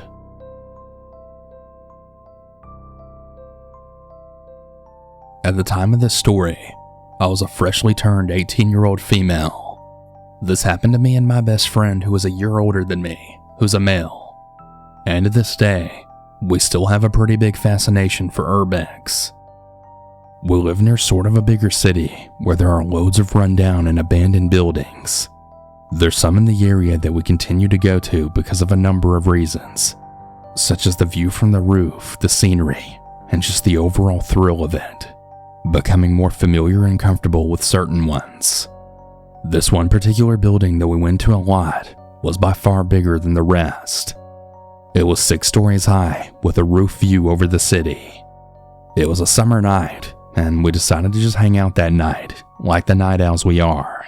But instead of it only being us two, how normally it was, my best friend's girlfriend, his brother and his girlfriend decided they would tag along this time. We were all about within the same age range, between the ages of 18 to 24. Now keep in mind, all of us beside my best friend's girlfriend was kind of used to this sort of thing, and we didn't really get easily creeped out. However, his girlfriend was terrified. So we all pile into the car and head off, and it's only about 5 minutes away. In order to get into the building, you must climb a rocky hill over some train tracks, make a 4-foot jump to a low rooftop, walk over the rooftop, and there's a platform off the 2nd floor to the abandoned building to jump to, and then you're in. We all then pile through a broken window fairly quickly, and my friend and I are basically leading the way. It's pitch black inside, other than streetlights through broken windows. At this point, we're kind of just walking around, joking and not really being too worried about being caught. As we're having playful conversations and joking around, we found ourselves walking down the stairwell towards floor 1. While we're all having a good time, you could tell that my friend's girlfriend was a little uneasy about it. Typically, she would never even tag along, but that night she wanted to give it a shot. And of course, the one night where we actually ran into something. We're all exploring around, still talking and having normal conversation. Now, I wouldn't say we were necessarily too loud. We weren't whispering, but we also weren't being very loud either. Truly though, we had never ever run into anything at that point after so many trips to that one building. We never ran into trouble or the police for trespassing or anything, so worrying wasn't really on our minds. Anyways, we're now heading straight towards the basement. We have the lights on our cell phones on. However, we didn't think we needed them considering we knew that building as if it was our own home. But at this point we're now inside the basement, and there's a slight dim lighting from a window at the very top of the area that we were in. You could see just how old and dirty the building was, and there was rubbish all over the floor. As everyone was walking ahead, my friend's brother's girlfriend pulls me to the side, right behind the group, then whispering, "Hey, I have an idea that'll scare the hell out of Becky," which is my friend's girlfriend, the uneasy one. She then proceeded to pick up a small piece of metal off the floor and gestured she would throw it right in the opposite direction into the basement so that it would make a loud noise in the distance. I figured that wasn't too cruel, so I shook my head up and down, indicating I agreed with the plan. I know it's pretty mean, but we're always pranking each other in this sort of way. So moments go by, and we catch up with the group. At that moment, she launched the piece of metal, which eventually smacks against the concrete and then hits the ground, making a really loud noise, of course. Which, before we could see everyone's reaction, we all then heard something that made us scared to death. The moment after the sound of the metal against the concrete ended, we heard a loud screaming coming from directly in front of us. Right at that moment, we took off so quickly towards any exit we could find. Oh, and I forgot to mention earlier, there's actually multiple ways in and out of the building. However, the way that we climbed in was actually the closest to where we parked. So everyone is running at this point and getting split up, all going out in different ways. We do all eventually get out and meet back at the car. That being said though, my friend's girlfriend won't return on another trip to us going to an abandoned building ever again. We've been back to that building since, but on that day, we were just so creeped out about that scream we heard. I honestly don't want to imagine what would have happened if we kept walking, if we never decided to pull that small prank. The worst part about it all is that the scream didn't even sound human-like, but it sounded more deep and demonic. I don't know what it was, but I'm really glad we never found out.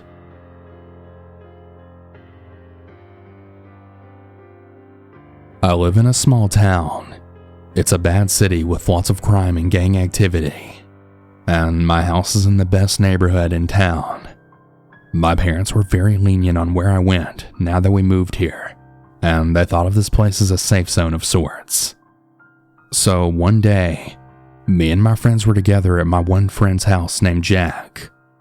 He has this idea to go exploring at this abandoned factory that he found in the woods, and we were all in.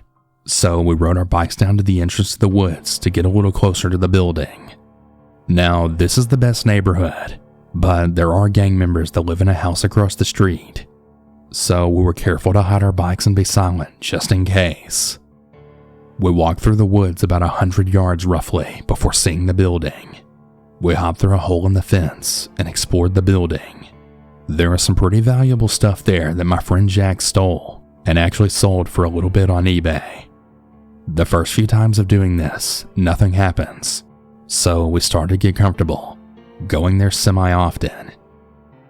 One day while I wasn't able to hang out and go to the cabin, as we started to call it, they do everything as normal, but they were careless, and they left their bikes out in the open, and they almost got stolen by the gang members across the street. When I returned, we decided to go again, but we decided to walk the 1/4 of a mile there and then leave our bikes at another friend's house. On our way there, we saw that the gang members aren't home. We all yell at Jack for suggesting that we walk it here, yet we continue into the woods and into the building. After a while, we all hear twigs and bushes being tampered with, but there are some of our friends on the outside of the building, so we didn't think anything of it. Now, the building had two parts, a big open space and a small room that had some electrical wiring in it. We decided not to touch anything in the room because we wanted to be safe. There's one door that leads into that small room that was broken and never shuts. Well, while we're all messing around and having fun, my friend, who I'll call Mark, then hears a door slam and immediately screams for us to run. We don't waste any time and run out into the forest and get into the road. We turn back and we then see a woman, and we don't look back anymore after that. Now, I'm pretty overweight, so when I say I ran like the wind, I mean I ran faster than I ever had in my fucking life. We went to our friend's house to pick up our bikes, and we all went home. They swear that they haven't been back there in over a year now. I haven't been back since, and I don't think I'm going to.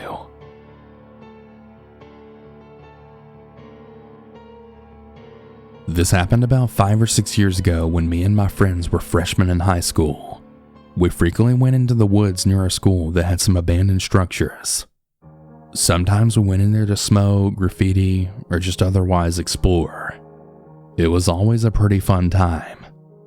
On a fall day after school, we decided to go exploring in the woods as we usually do. For the first 10 to 15 minutes into our adventure, everything was normal. Then we eventually came across a tree that had a big dagger sticking out of it. I pretty much immediately got a really horrible feeling. One of my friends, Nathan, went over to the tree and took out the dagger. And sure enough, it was 100% real. I'm not exactly sure what I was thinking, but part of me was just hoping that it was some sort of gag toy or something. We all just kind of looked at each other, a little weirded out, but didn't think much of it. Maybe thought someone left it there before we came to mess with whoever came across it. Well, that's what we were all hoping for. Nathan put the dagger in his backpack, and off we went. It wasn't too long after we came across the tree that things started to get weird, and I was the first to notice it. There was a man in all black following us, keeping a good distance away. He was always to the right of us, hiding behind some trees. From what I could see, he looked to be an average height man wearing a black hoodie, black jeans, and black boots. Yes, everything black. I wanted to leave the second I saw him, but when I told my friends what I had seen, I don't think any of them believed me. They kind of just laughed it off. Either they thought I was seeing things, or they thought someone was just messing with us, and they didn't feel very threatened by it. By the time we were about 40 minutes into the woods was when they finally saw him. This time he was closer, about 30 feet away from us. I still couldn't make out much detail about his face, because he had his hood on and his head down, although I could see he was wearing a white t-shirt underneath his hoodie. Everyone then froze for a brief moment, and we all just kind of stared, not really sure what to do with the situation. Everyone stood in silence for about 3 very long, very scary seconds, until he then ran farther back into the woods behind some trees until we couldn't even see him anymore. I grabbed onto Nathan's arm, who was the closest to me, and then said, "We have to go, now." I had a horrible pit in my stomach. At first we made our way back to the entrance of the woods at a jogging pace. I think we were all trying to downplay the experience in our minds to not invoke pure fear and panic. We kept at that pace for about a minute or two, until we heard leaves crunching and sticks breaking behind us. We turn around, and there he is trailing us. We start running, and he starts chasing us. I was the one behind the group, so the man was closest to me, and I could actually hear his heavy breathing. That's how close he was to me. An arm's length away. We picked up our speed, and I thought for sure that I was gonna pass out because I was fairly out of shape. But we luckily made it out in about 25 minutes, stopping once or twice to catch our breath when the man wasn't in sight. Once we all got out, we kinda just looked at each other, all of us trying to figure out what the fuck just happened. We didn't talk much about it after that. I don't think any of us wanted to think about it for too long. Looking back on it now, we definitely probably should have reported it to the police, just in case that man tried to hurt any other innocent kids going into the woods. But unfortunately, the thought didn't cross our minds. I don't know if it was him who placed that dagger in the tree, or why it was there, and honestly, I don't want to think about it. I don't know why he was there or what his intentions were, but I'm really glad we got away, and I hope he hasn't hurt or tried to hurt anyone else since. So, a little background info before I start my story.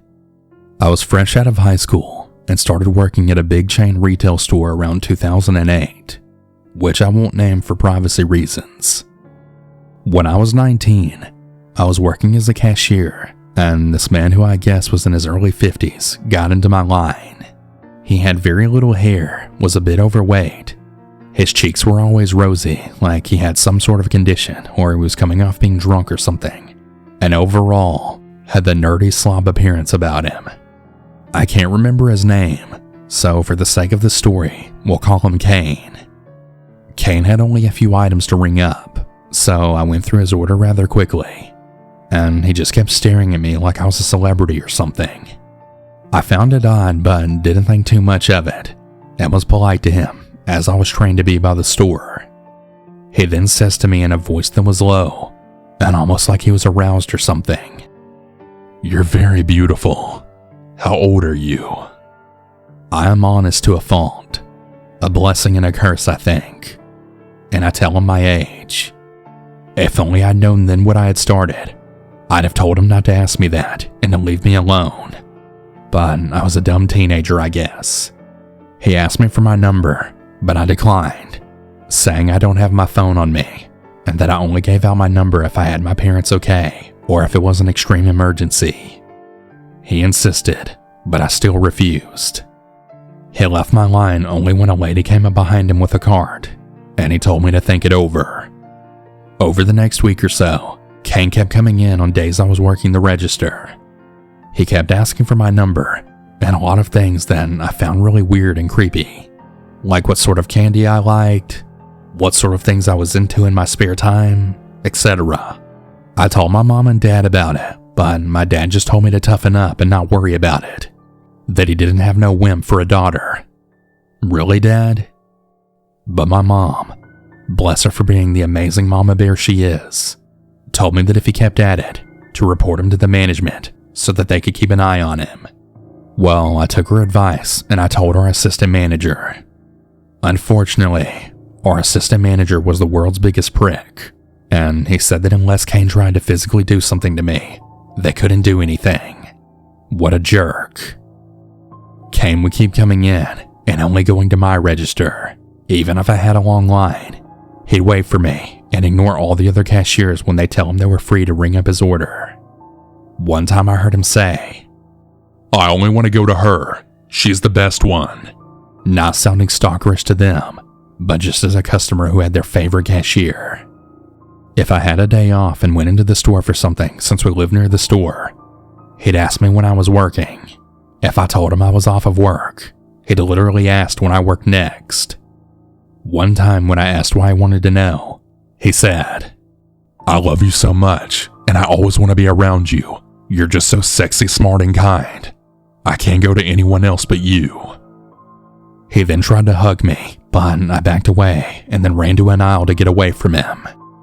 But then the day came that I knew he was a legit creeper, and I needed to get away from him in the store forever. One particular afternoon, about 2 years after I'd first encountered Kane, he came into the liquor department of our store.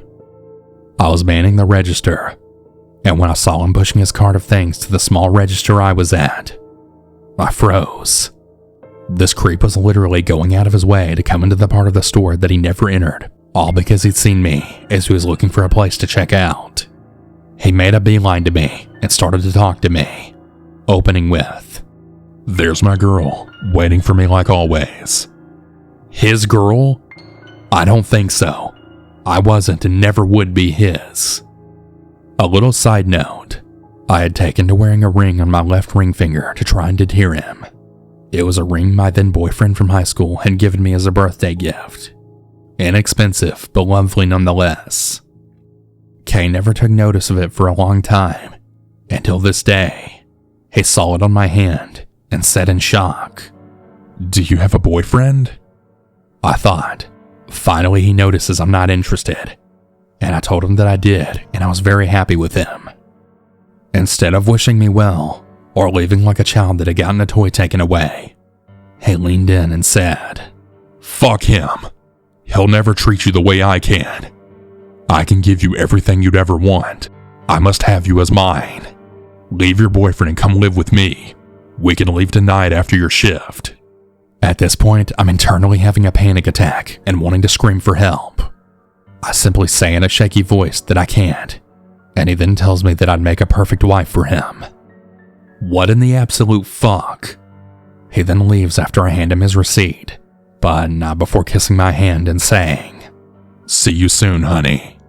I sanitized that hand about 5 times and washed it twice more with soap and water, yet I still felt violated and dirty. When my mom arrived to pick me up, I was scared to go to her car. What if he grabbed me? What if he hurt my mom? Thankfully, I made it home safe, and Kane wasn't telling us. I told my mom everything in tears as she drove us home. She was shocked, and we decided enough was enough, that I was going to put in my 2-week notice and leave. Fortunately, I'd been job searching for a while before this day, and I'd received an offer for a cashiering job at a different and much smaller company store way closer to our new house. We had moved a few months prior, and the drive to my workplace had gone from a 15-minute drive to about an hour. And since I don't drive to having mild cerebral palsy, which also messes with my eye-to-hand coordination response time, my parents have to drive me to and from work. I had accepted immediately once they called me to start on April 2nd, which just so happened to be my grandmother's birthday. I know, talk about a double gift, right? I never told Kane about leaving, and I swore my few friends there to secrecy about it, that I didn't want this creep to follow me to my new job and continue to torture me. On the 1st of April, which was my very last day, I had just handed over my badge, vest, and associate discount card to the manager and had said all my goodbyes to my friends and coworkers, and was down to the main drag to get to the doors to my mom's car. My freedom was only about 50 steps away when Kane then appeared. I froze, but only for a moment, when I realized this would be our very last encounter ever. I continued walking, and he stopped me. Our conversation went as follows. Hi, sweetheart.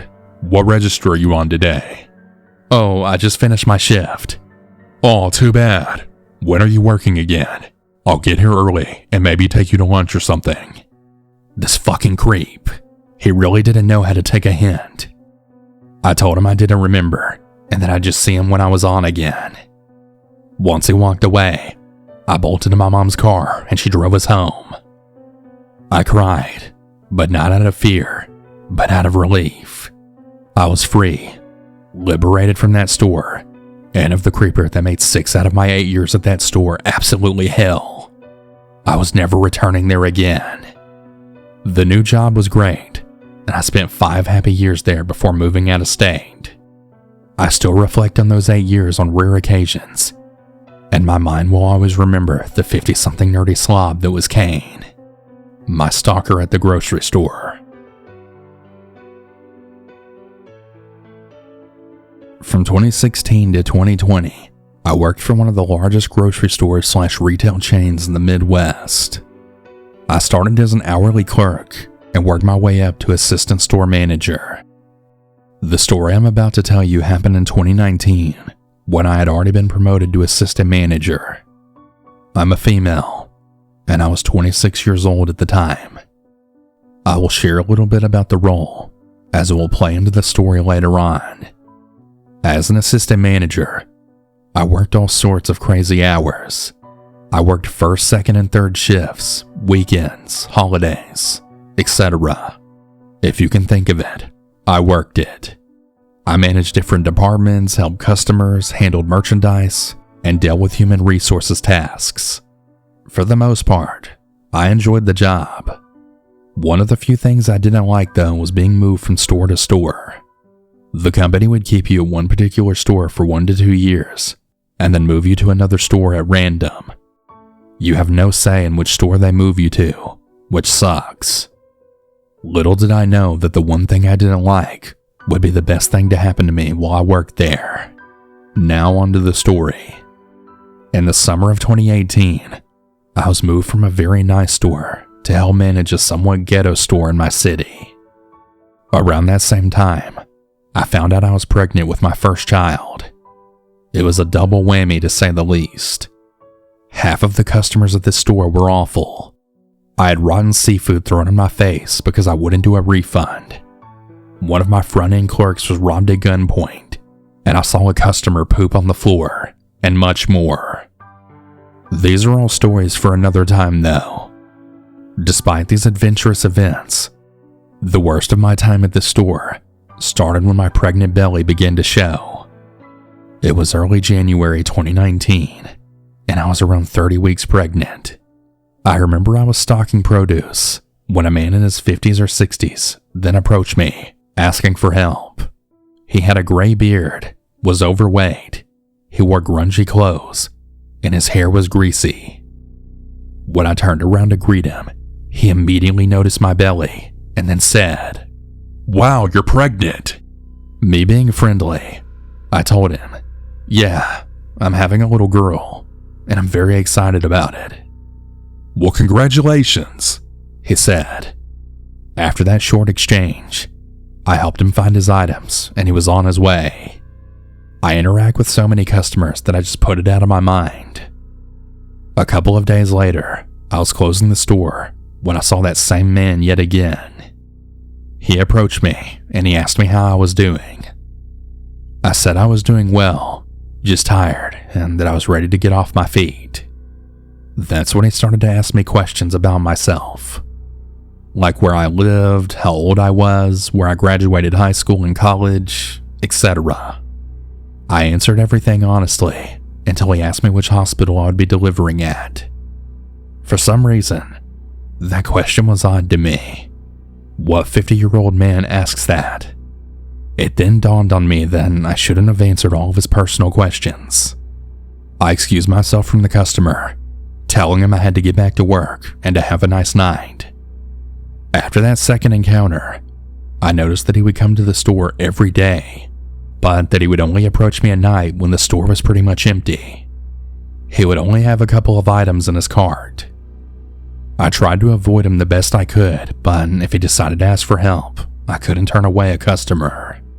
The next encounter I had with him was downright disgusting. When I was walking him down an aisle to find the item he was requesting, he said, "You're having a girl, right?" "Yes, I am," I said. "Well, your husband must have shot deep in order to get you a girl," he said. I stopped dead in my tracks, flabbergasted. I just stared at the man because no words could form in my mind. He then filled the silence by saying, "Well, thanks for helping me. Have a great night," and walked away. I should have told my manager and the associates, but I let it go. For the next few weeks, I would see the man but walk in the opposite direction or go into the back room where the grocery stock was held. The man caught on that I was avoiding him, so he started going to the front desk to ask for me directly for help. If the front desk called me saying that a customer needed me, I would describe the man to them. If it was him, I would tell the front desk I was busy and to handle his needs. I was very uncomfortable to say the least. By this point it was February, and I was due next month. I was thankfully able to avoid interacting with the man, even though I knew he was watching me. At least I avoided speaking to him. The last time I interacted with him was the worst, and I was beyond scared. It was just like the first time that I interacted with him. I was in the produce department, back turned, and he said, "Hey, excuse me." I turned around with a smile, but that quickly faded when I saw who it was. He said, "You've been avoiding me." "No, sir. We've just been busy the last few weeks. How can I help you?" I said. He looked me up and down, and I kid you not, he said, "Do you think your husband will still want you after you have the baby? Do you think you'll lose all that baby fat?" In my mind, I was just like, dude, what the fuck? The customer then said, "You know, I can take care of you and your baby girl." At that point, I had enough. I was once again speechless, but I was able to walk away this time.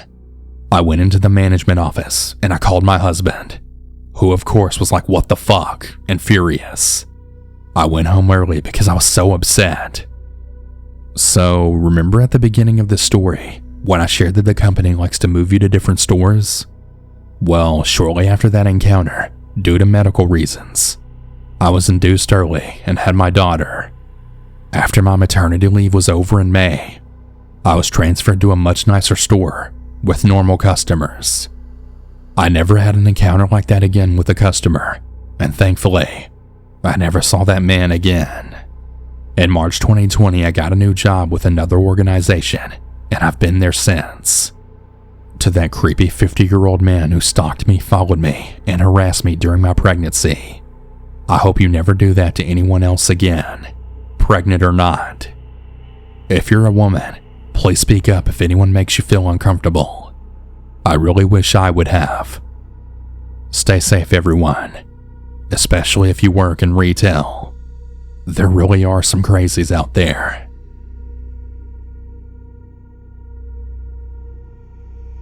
This story takes place a little over 3 years ago when I was 19 years old. My best friend and I were spending the day together shopping. We went to the closest mall to us for food, and whatever else we might find that was worth splurging on.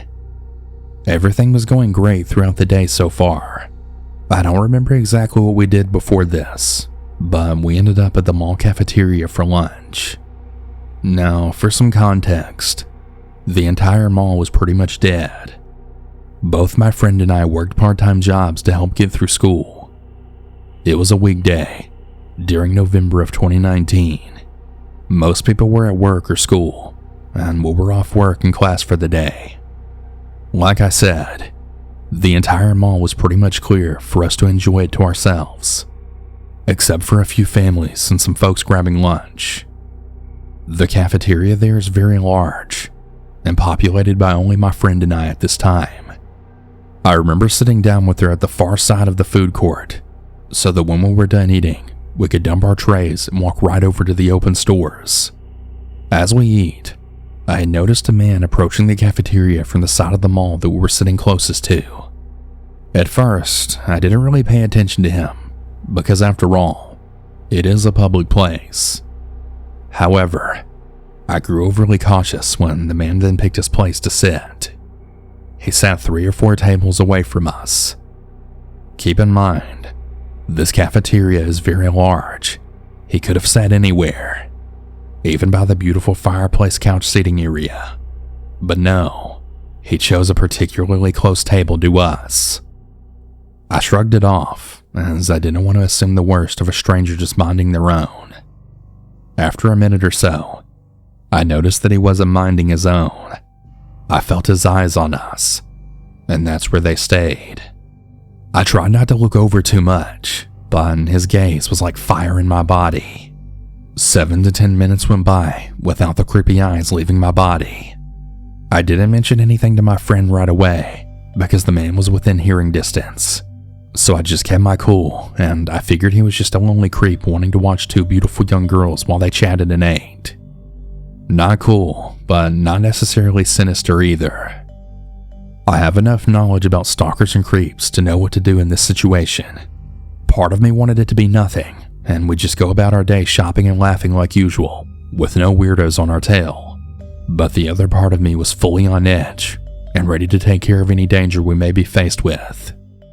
So, to test the strange waters, I said aloud, "Hey, let's go get some Starbucks when we're done here, so that we have enough energy to continue shopping." My friend agrees, and soon we grab our trays to dispose of the food. The man gets up from his table and begins walking in the direction of the Starbucks. We walk behind him about 20 feet for a bit, before, just as I predicted, he walks right into the Starbucks. The guy was probably in his mid-20s to early 30s. He was around 6'3", with bright red hair and a very slim build. He stood ahead of us in the short line right before the counter. I got closer to him as he ordered. "Hello, sir. What can I get you started for today?" asked the barista. Yeah. Just give me that," he said in a low tone, pointing towards the first sweet treat he saw in the desserts case. Clearly spending no time thinking about his order, the barista grabbed the cake and finished the transaction. Then he just left.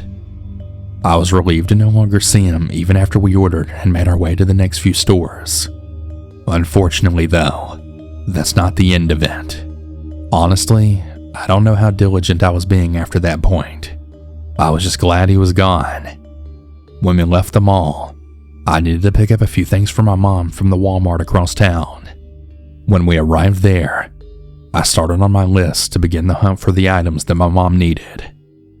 We eventually find ourselves in the kids' toy aisle. I was grabbing a few things for my niece for Christmas. I remember leaving my friend in the aisle while I went to explore the next one over for more options. As soon as I rounded the corner, My heart stopped. There stood the guy from the mall, casually pretending to look at little girl toys. I froze for probably 30 seconds. He saw me, and when we made eye contact for a moment, I immediately turned my back the other way and grabbed my friend by the wrist, yanking her towards the front of the store with me without saying anything to her. When I felt we had enough distance, I called my mom to ask her what to do while very loudly explaining the situation so other shoppers around us could hear. She told us to check out as fast as possible and pay attention to the other cars as we drove the 20 minutes back to my apartment.